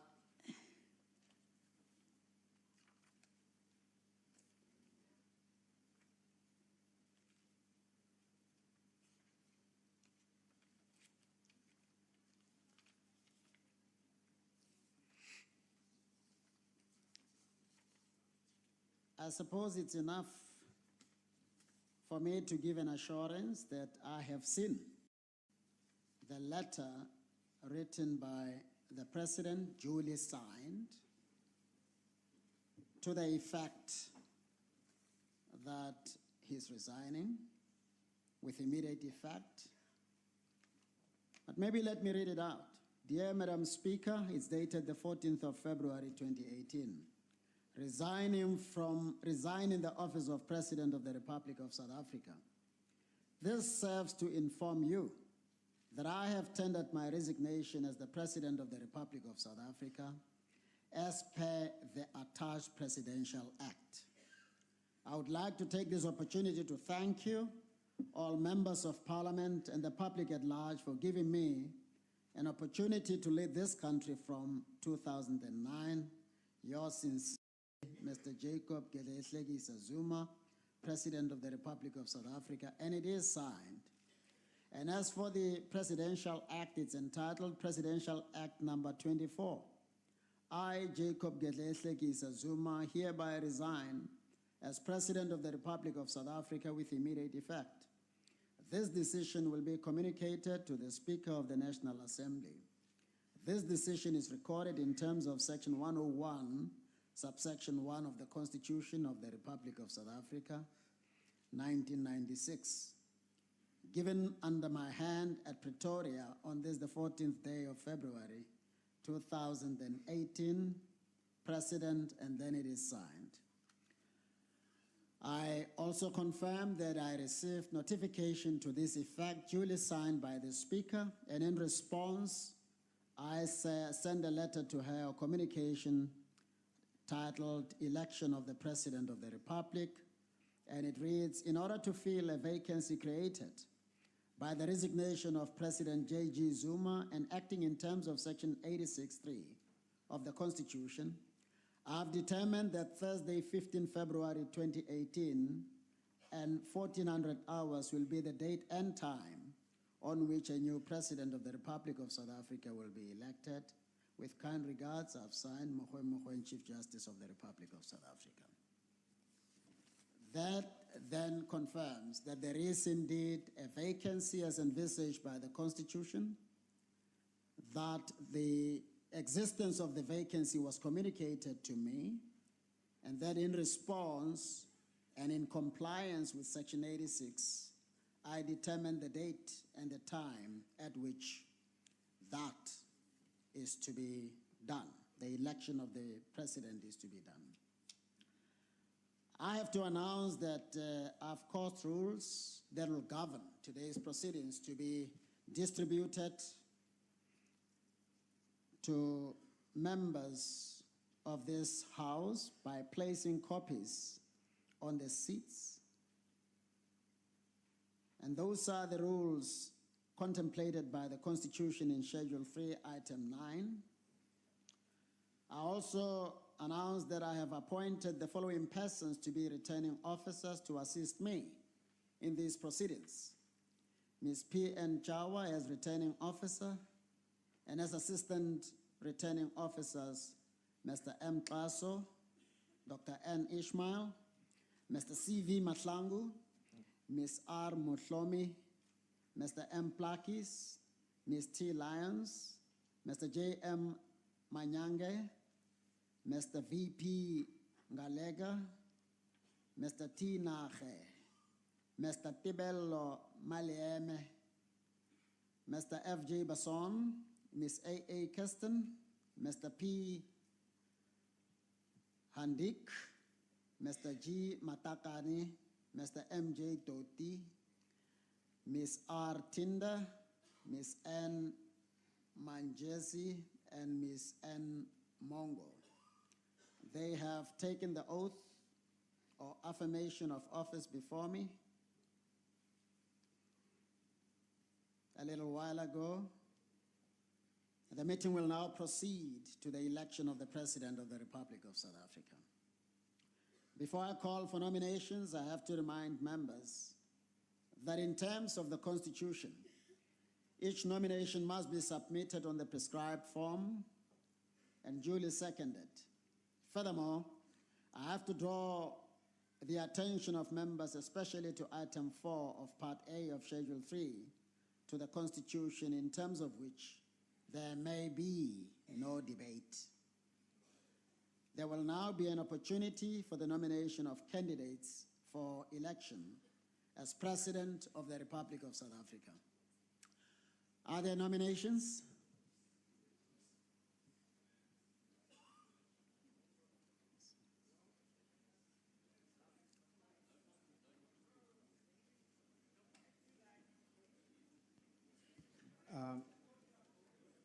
I,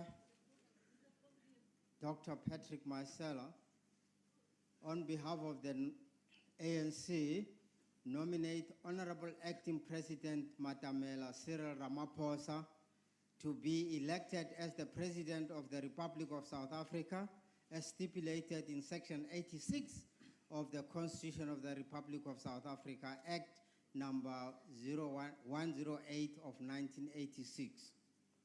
He is a tried and tested revolutionary who is bringing hope and expectation to our people, as well as unity, renewal, and discipline to the movement.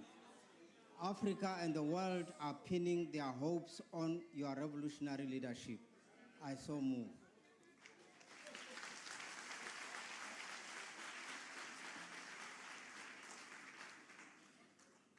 The Honorable Ramaphosa has been nominated. Is the nomination seconded?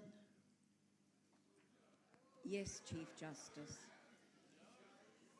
Chief Justice and members of the National Assembly, I, Joan Marie Louise Fubbs, wish to second the nomination proposed by Dr. Maisela, that the Honourable Matamela Cyril Ramaphosa is the candidate of the ANC as president.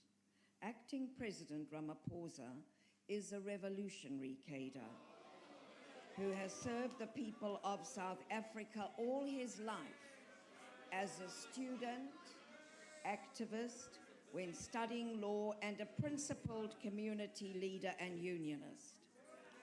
The presidency of Honourable Ramaphosa will deepen the commitment of the ANC to radical economic transformation and strengthen the unity in our country and try to restore our nationhood. We cannot transform our country, he believes, unless we transform ourselves. And like Oliver Tambo before him, Ramaphosa's leadership style will not simply be a matter of historical and academic matter. He is a product of deeply ingrained principles and values, but above all, he is a selfless, disciplined leader, and he knows that he is here to serve the people of South Africa and bring about an inclusive and prosperous economy for all South Africans in which to benefit. I thank you.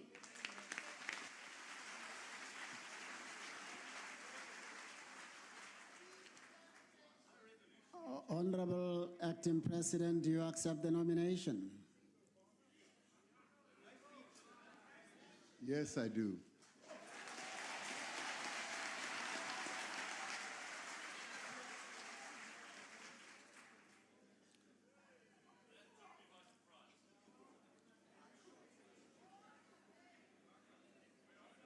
Is there another nomination?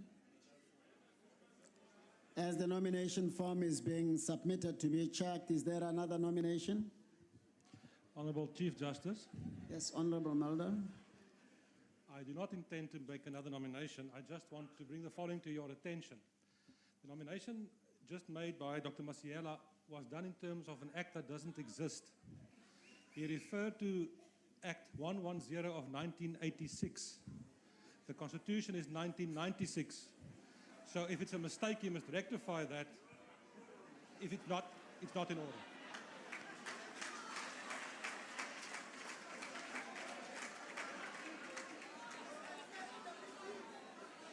Thank you, Honourable Mulder. The reason why the nomination form has to be submitted is so that we can satisfy ourselves that there is compliance.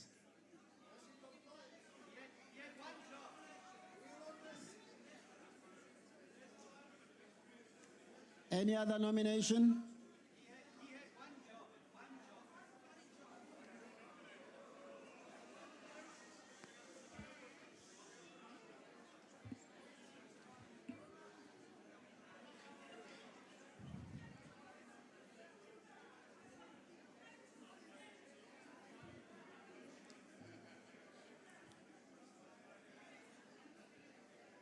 Has the nomination form been submitted to the returning officer or not yet? Is there any other nomination? Yes, Honorable Lekota. Honorable Chief Justice, I arise not to make a nomination, but on behalf of the Congress of the People to raise an objection against the nominated candidate who has already been found by the Constitutional Court to have violated his oath of office, not once, but multiple times. To draw attention of this House to this objection, because it is the intention of the Congress of the People to take the matter on review with the Constitutional Court, because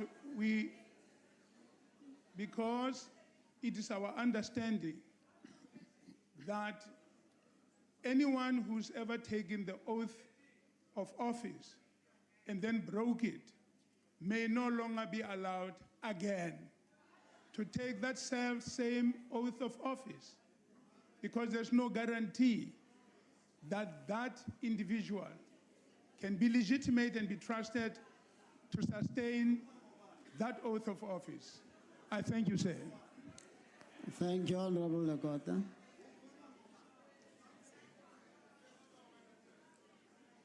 I just want to make sure that nobody is left out. Is there any other nomination?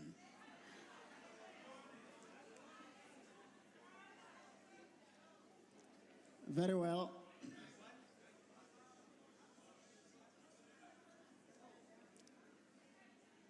There are no further nominations.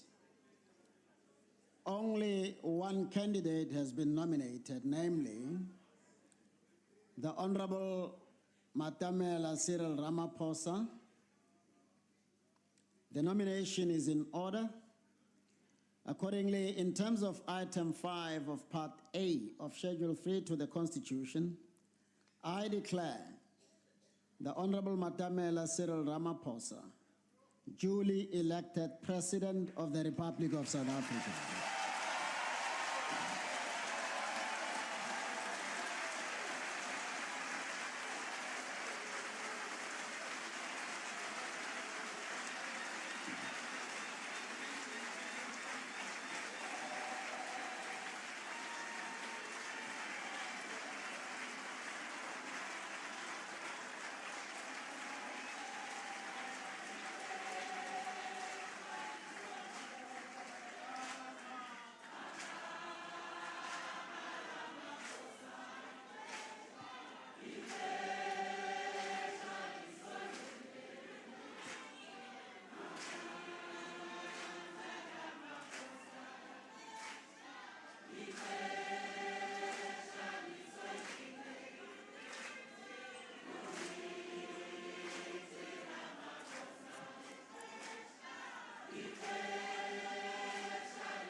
I'm trying to adapt to the environment I'm not used to.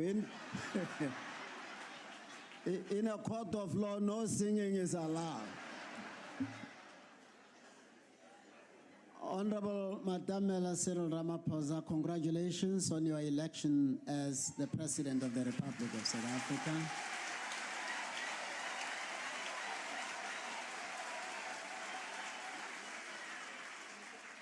And I will now invite the Speaker to take the seat.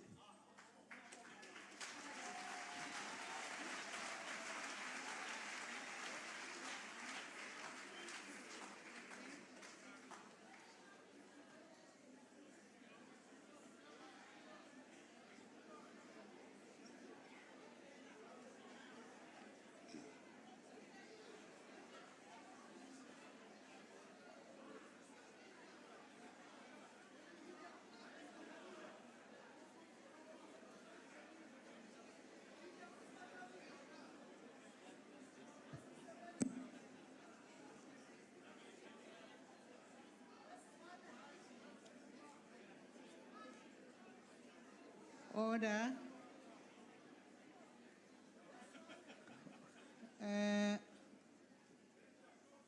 Honorable President Ramaphosa,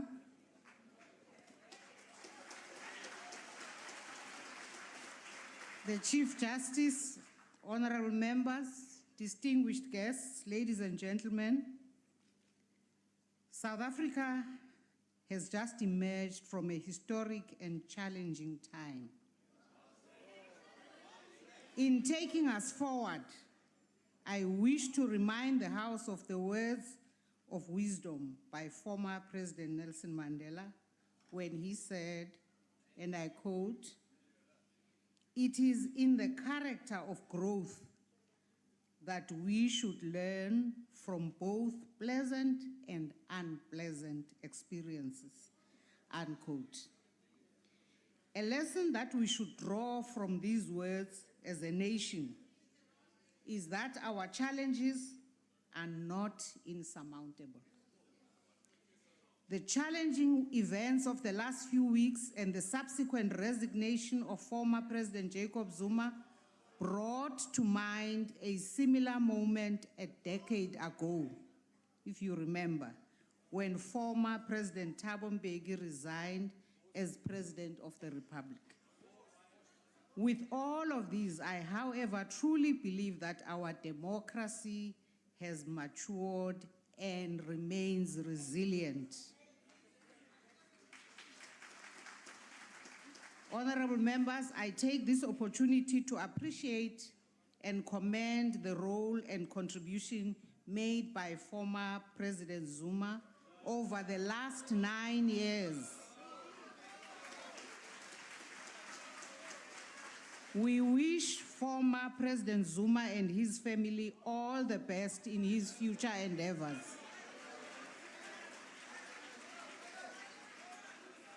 On the election of the new president, His Excellency Cyril Ramaphosa, we wish you strength and fortitude in this challenging role. I take this opportunity to extend a word of gratitude to the people of South Africa for their patience throughout this trying period. As we move forward, let us be reminded again of the words of Nelson Mandela, that indeed our challenges are not insurmountable. I thank you. Having said that, honorable members, I think this is a moment for me to thank the Honorable Chief Justice for having conducted these proceedings, for having cooperated so quickly with us, and in fact assisting us to even have this election of a new president earlier than what we thought was possible. When we were interacting with him, we were very nervous about the question of his availability. We are really grateful, Chief Justice.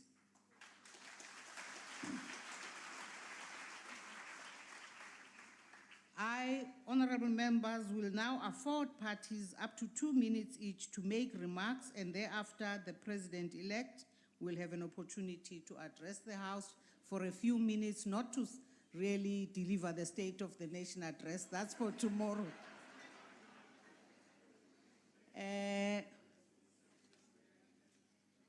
May I check whether honorable members from the DA have something to say? The Leader of the Opposition.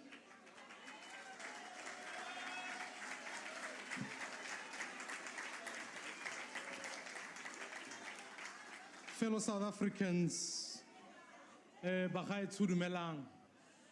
President Ramaphosa, I want to, on behalf of the Democratic Alliance, congratulate you, wish you well, and I want you to know that if you act in the interests of the people of South Africa, we will cooperate as best as we can to assist you in that mission. I do, honorable members, want to remind you that many people have asked the question, what has been the challenge of South Africa in the last 9 years? It would be erroneous of me to say that the problem of South Africa has been, in fact, Jacob Zuma. You, sitting on this side, couldn't even tell him what he'd done wrong. And I want to remind you what he's done wrong. It's thanks to this opposition party that, in fact, we laid charges against him for corruption. We ensured that he accounted on Nkandla, which you removed. We moved motions of no confidence, which you voted in defense of. And therefore, ladies and gentlemen, we don't have a Jacob Zuma problem, we have an ANC problem. And I want to say this, that this is a moment in our country where we must move Section 50 and go back to the people of South Africa and ask them for a fresh mandate. so that we can bring a new beginning to South Africa, so that the people who are without work can find work, the hungry can find food, those who are without schooling can go to a decent school, and ultimately South Africa will belong to all, black and white. Mr. Ramaphosa, I wish you strength, but no, we will hold you accountable, and I will see you in 2019 on the ballot box. Where is Van Damme? I call on the IFP.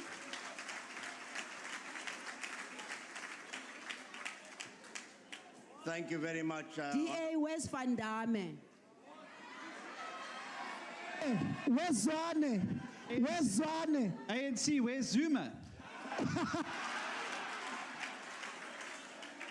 Please proceed, Honorable Singh. Where's the league? Thank you very much. Order, Honorable Minister. Thank you very much, Honorable Speaker. Honorable Speaker, Honorable President, and colleagues. The word recall has been used so often in the recent past that a certain airline decided to recall a flight this morning from Durban to Cape Town for apparently technical reasons. And the Honorable Buthelezi and two of my colleagues are stranded in Durban, and we tried as much to get them here by private charter because he would have liked to be here to personally congratulate you on your appointment, Your Excellency. So I must apologize on his behalf and on behalf of others. We wholeheartedly support the nomination, Mr. President. We realize that you have no magic wand to cure the ills of the past, but we trust that in the execution of your duties, you will do the right thing. You will get rid of the scourge of corruption. You will inspire hope in all South Africans and international investors. You will remove from your cabinet all those who were allegedly involved in state capture and incompetent ministers. You will appoint a head of the NPA sooner rather than later. You will visit state-owned enterprises and change boards and change leadership of state-owned enterprises to make them organs of development in our country. You will provide certainty, Honorable President, on free education at tertiary level, which was pronounced by the former president, address the scourge of crime and gangsterism, provide opportunities to all South Africans, irrespective of color, race, creed, or religion, mindful of the fact that major sections of our community have been disenfranchised and depressed in the past. We hope that you will deal with the land impasse as soon as possible. Having said this, as my time is only 5 seconds, Honorable President, we'd like to remind you that this is not carte blanche support. We are giving you the benefit of the doubt. We are an opposition party. We will keep you and your cabinet and everybody on their toes to ensure that the 55 million people in South Africa get benefit out of this government. Congratulations on behalf of the IFP. Thank you. The NFP. Thank you, Madam Speaker, Your Excellency, the President of the Republic, and honorable members of the House. I'm bringing here, Mr. President, the congratulations from my leader, the President of the NFP, Honorable VZ Kamakwasa Msibi, and entire caucus and the party. You are taking office at a very crucial time in our country when the economy of the country is ailing. Just recently, statistics were released and it was said that unemployment has gone down by only 1%, but 26% is not good enough. That shows that there's a lot that needs to be done. Over and above that, there are various social ills that even the civil society has been speaking about. Not only us here as the opposition, and everybody here has been talking about these ills, but they are evident for everyone to see. I believe that we are all aware that in each and every corner, South Africa was clamoring for what is good for the country. And we hope, therefore, we'll build from there. I think we need to cultivate a new spirit of patriotism, where all of us working together will be able to say we put the country first. Our people out there don't have an employment, they're hungry, they're poor, no roads, sanitation, everything. We have a lot of our youth who are unemployed. It is now time that we rally around one another and ensure that we build our country. And the issue of SOEs, state capture, corruption, These are the issues that we as the National Freedom Party would put forth, not just to argue and just to criticize for the sake of criticizing, but for the sake of nation building. We therefore, as a party, on behalf of VZ Kamakwaza Msibi, the president of the NFP, say to you, we wish you all the best, but we'll be there to watch and do our oversight, to say, let's forge ahead and take our country forward. Thank you very much. Congratulations. The UDM.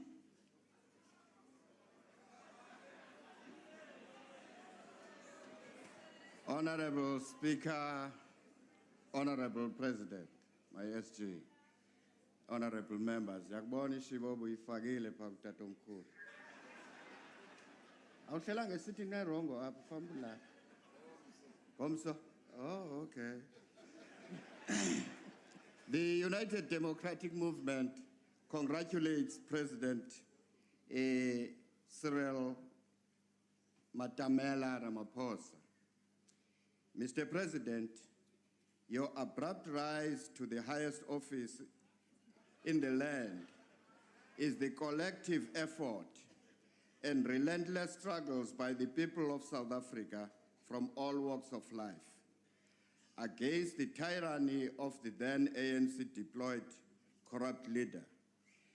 It is in this regard, I wish to acknowledge and congratulate the determination, selflessness, and courageous decision and actions by opposition parties, citizens of South Africa, notwithstanding the provocative and setbacks from the governing party through our collective actions. You have brought the toxic leadership of Mr. Zuma to ground. Indeed, working together in collaboration as a nation on issues of national interest, no one, and especially no political party, will ever think that it is bigger than the people of South Africa. Let us take courage from this historic victory of the people and push forward the struggle against poverty, unemployment, inequality, and corruption. Accordingly, we remain convinced that as a nation, we still need to converge under one roof to evaluate progress since 1994, identify stumbling blocks, and collectively craft a common program which we can all be confident that it would guarantee a progressive society and a winning nation. The National Convention should, amongst others, focus on the finding solutions on our economic woes, the land question, lawlessness, and disregard of the rule of law. In view of your recent pronouncement, Mr. President, about the unity of the nation, I am tempted to believe that you will consider this proposal preferable. Finally, okay. Yes. The FF Plus.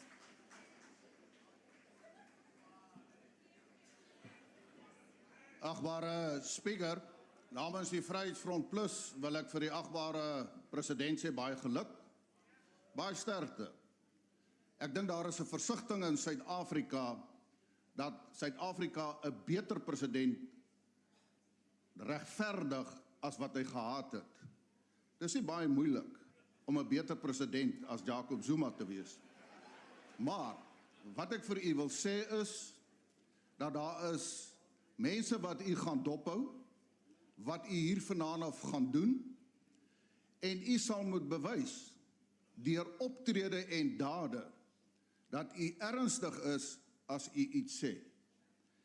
I hope that in this house the level of debates will rise to responsible debates where the president as part and head of the executive will have respect for this house, because the previous president had no respect for this legislature. Furthermore, I want to say to you that one of the obligations in terms of Section 83 of the Constitution is that you have to promote unity to enhance South Africa. Your predecessor was known for the fact that he blamed the white people for everything that went wrong in this country. You hear what your colleagues are saying. I want to say to you, the white people will see whether you're going to promote unity or whether you also going to blame them for the inabilities of the ANC. I wish you luck. Goodbye. Reverend Mishwe.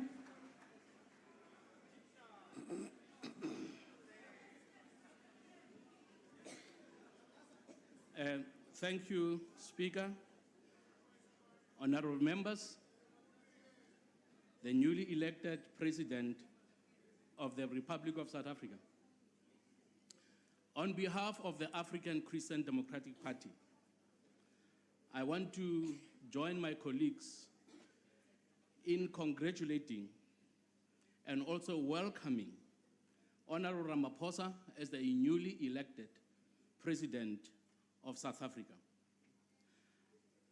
Mr. President, you are not only the President of the African National Congress, but you are also the President of the Republic of South Africa. All South Africans will be looking at you for leadership, for direction, for unity, and hopingly for implementation of policies that will ensure that South Africa becomes a prosperous country and the tainted image that our country had internationally is restored. And for us to be able to achieve that, I have a few proposals to make to you, Mr. President. Firstly, you need to look at the team around you, because not one person can solve the problems of South Africa. You need to have a good team. What kind of team do you need? You need to put together a team of men and women of integrity. Men and women who believe that they need to be role models to people of South Africa. You need, besides that, the wisdom of God. You know that the fear of the Lord is the beginning of wisdom. When there are people around you who act like they are only responsible to their constituencies, you should know better, because we come a long way together, that there is a God in heaven who watches over the affairs of men. So let the fear of God guide you, Mr. President. And lastly, I pray that you'll have the courage to do the right thing, even though it might be a lot of corruption that we have complained about all these years. Now hope is dawning. And may the people who are hopeful out there not be disappointed by the Honorable Ramaphosa. My prayer for you, sir, is that the Lord will bless you, the Lord will give you courage, and the Lord will make you a man of principle who will not by face. Even though the comrades may say, let's go to the left. If you know the right way to go is the right, be willing to go alone, and the Lord will bless you. Thank you, sir. The AIC.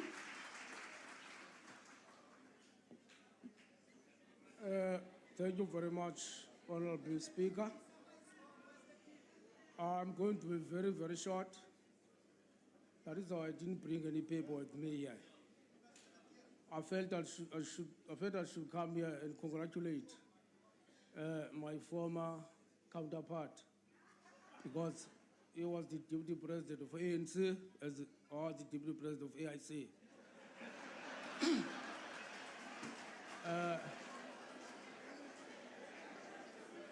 I think, Mr. President, I think you are equal to the task. We hope that you have learned a lot from the bad things that have been happening here. So this should not be repeated.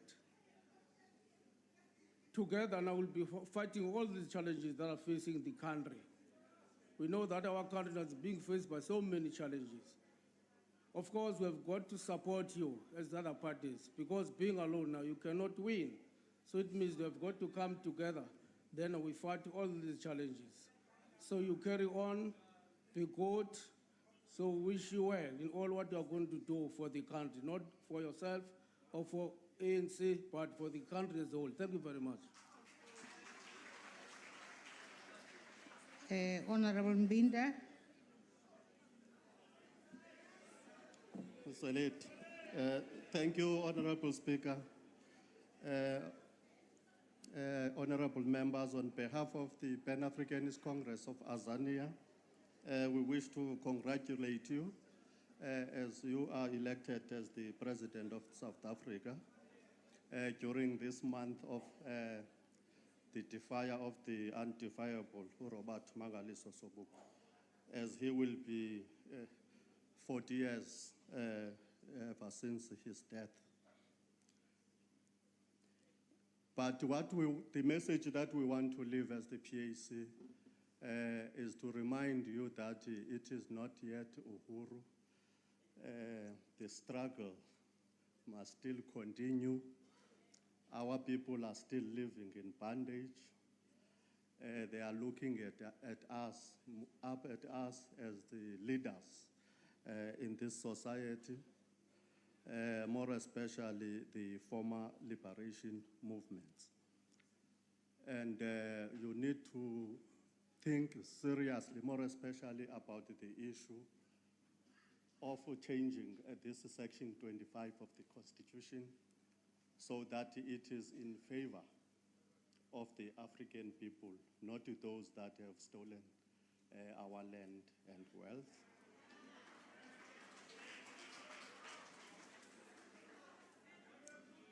Dabuler. The ANC.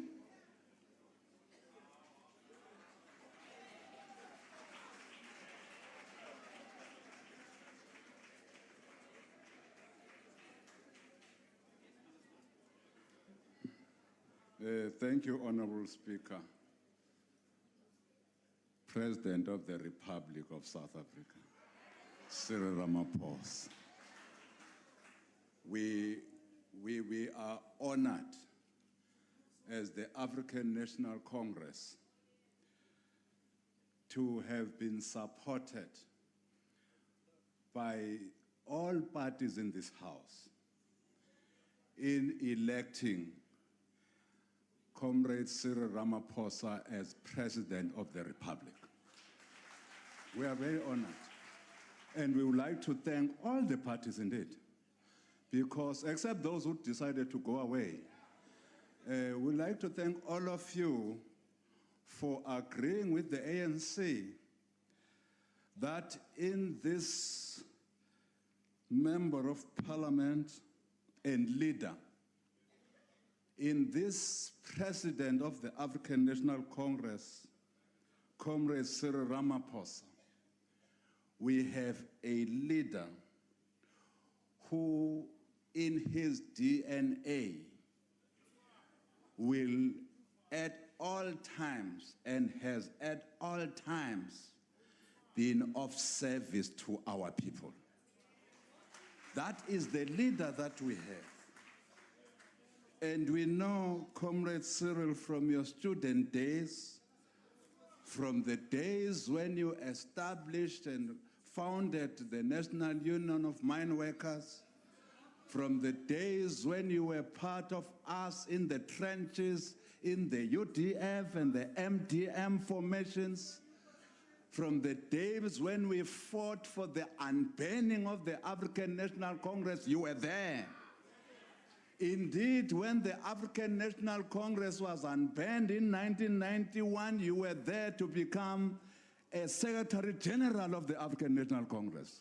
So you have been there. You have been in the struggle to change the lives of our people for the better.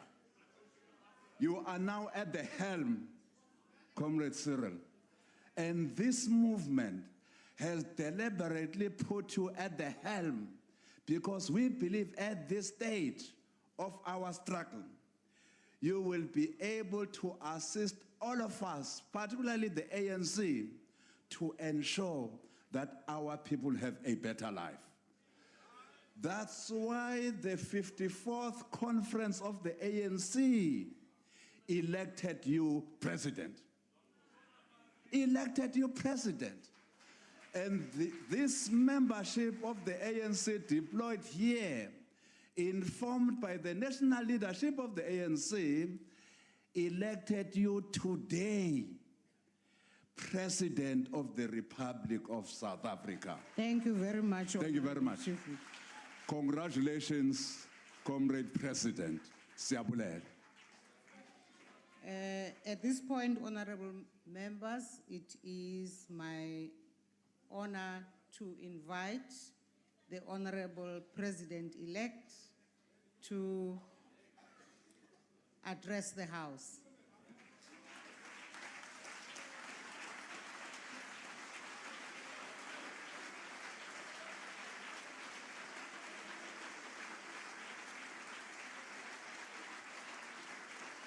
Thank you. Thank you.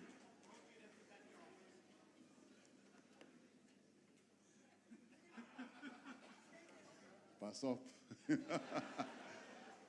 Madam Speaker, Chief Justice, Mogoeng, I'd like to thank everyone for, and you especially, Madam Speaker, for giving me this brief opportunity. When I walked in, I had occasion to go past where the Chief Justice was robing himself. And as he emerged, I saw him fully robed up with having taken off his tie and suit jacket. I looked at him and I said, Chief Justice, when this position of Chief Justice came up, I said I'd like it to pass me by because of the robing. It's a position that I could have opted for, but because of this robing business, I thought, no, I'm not quite interested in it. But we had a bit of a conversation, and in the end I said, well, I seem to have taken on a much more difficult task, and the Chief Justice laughed at me. So Chief Justice, it's a real pleasure to have you here, and thank you very much for having changed your program. I'd like to thank all the members of this assembly. I thank you for the honor that you bestow on me by electing me to this position. I truly feel humbled to have been given this great privilege of being able to serve our people. I also want to extend my gratitude to leaders of political parties who are here, as well as the media. This, for me, is a truly humbling occasion. Soon, once I'm sworn in, I will no longer be a member of this House. I will miss being a member, but that does not bring this collegiate feeling that I have with all members here, because I will be coming to this House on a regular basis to exercise my accountability as President of the Republic, to answer your questions and to interact with you and a range of matters that affect the lives of our people.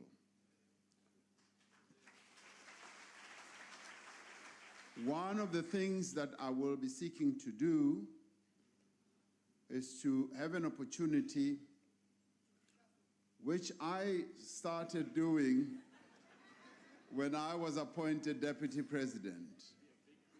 I will seek to work with all political parties, and we'll start it off with wanting to have a meeting with the leaders of all political parties so that we can try and find a way of working together. And I'm heartened by some of the sentiments expressed here about working together, which I will want to touch on.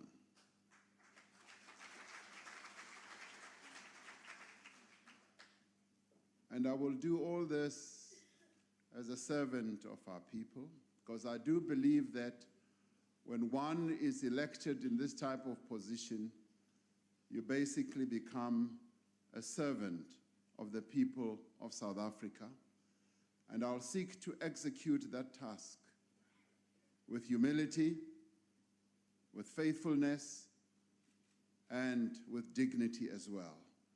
That is what I will seek to do.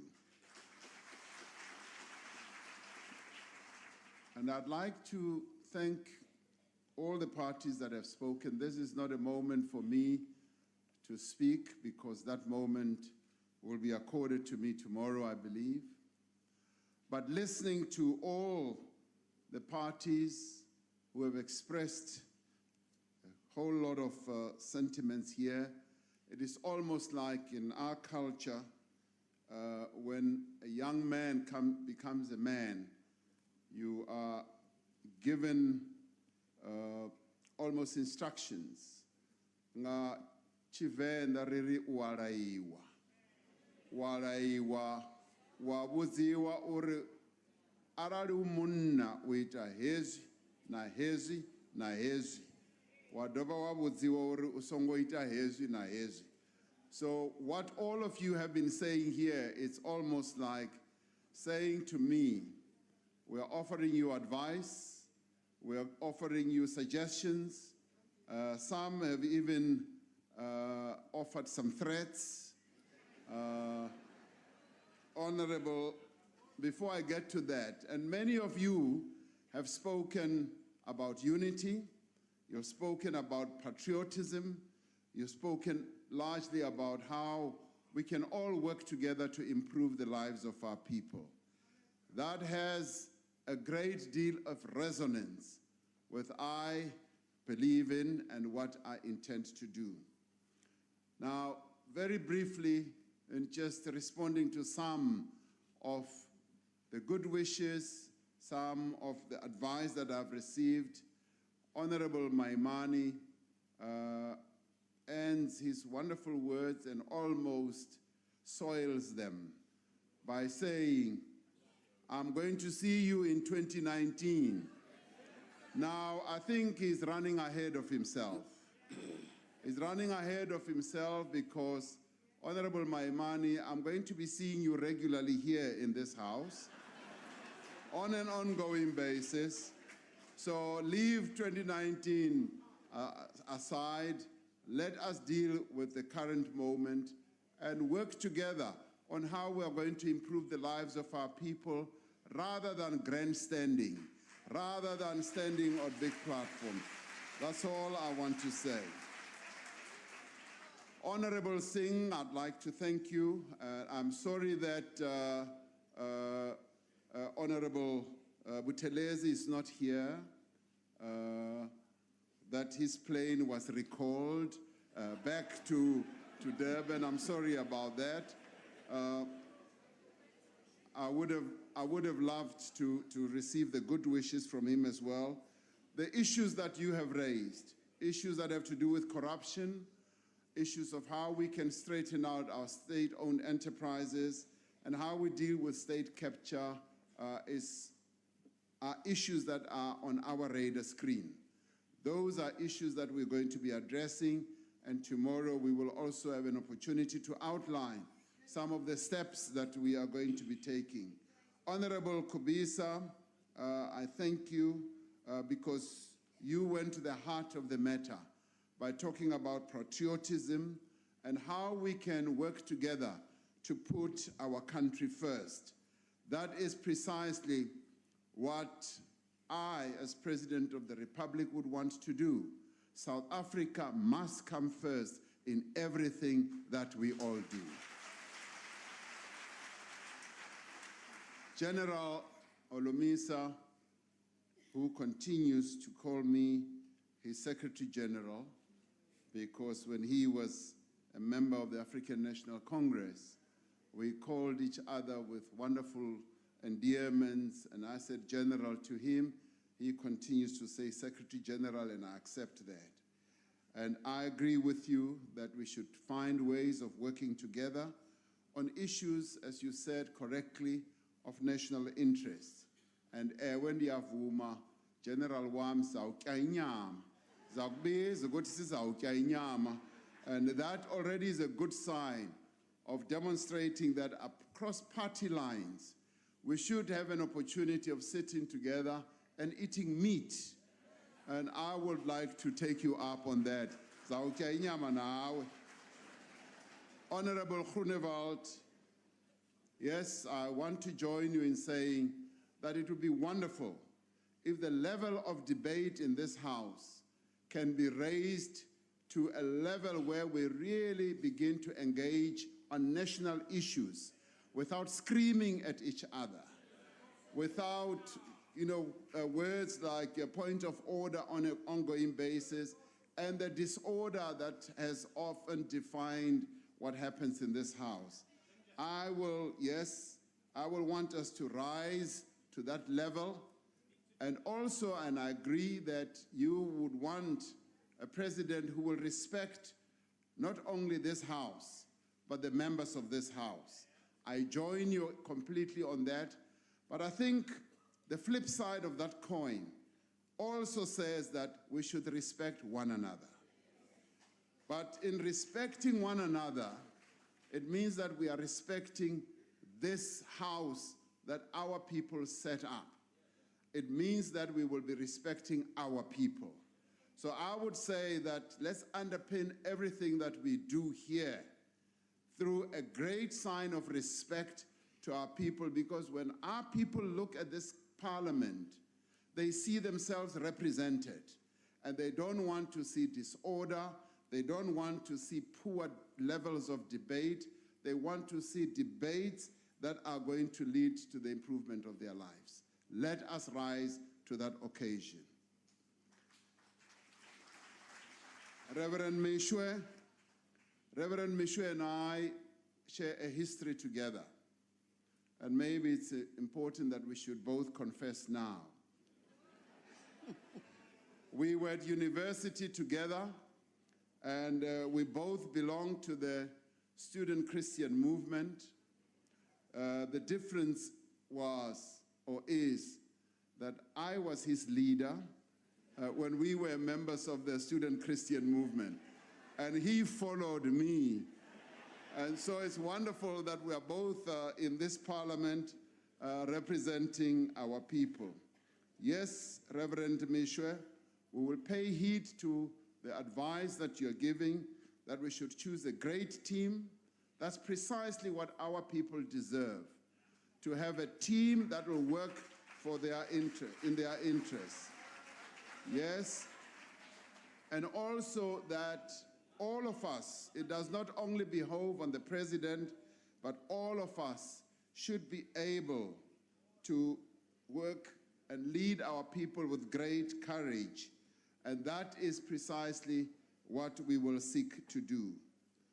Deputy President of the AIC, yes, you and I were both deputy presidents of our organization. I'm sorry that you've lagged behind a little bit. But I'd like to welcome your very kind words where you say you will support the work that I will be doing, and that you will give as much support to what we will all be doing collectively. So I thank you for that, my dearest DP. Thank you very much. To the leader of the PAC, yes, this is not yet Uhuru. We've never thought that this was Uhuru. What we've always said is that we are going to seek to improve the lives of our people on an ongoing basis. And since 1994, we've done precisely that.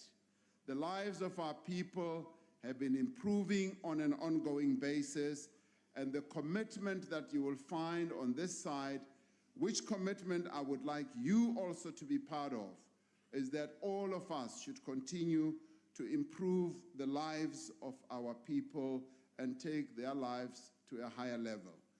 I'd like to end by thanking my comrade Jackson Mtembu for your most wonderful words. I thank you, and I'm here as a result of the support that I've received from my organization, the African National Congress.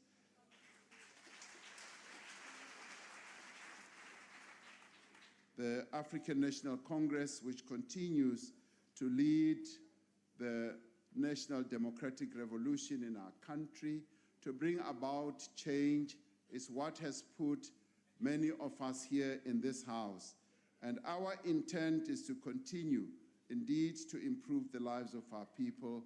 And ladies and gentlemen, members of this house, Madam Speaker and Chief Justice, that is what I would like to say at this moment.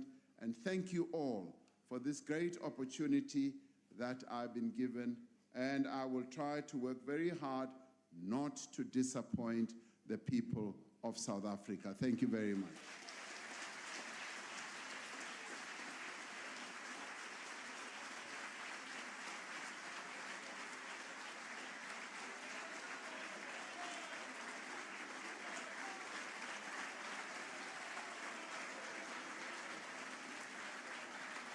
Point of order, Chair. Thank you very much, honorable members.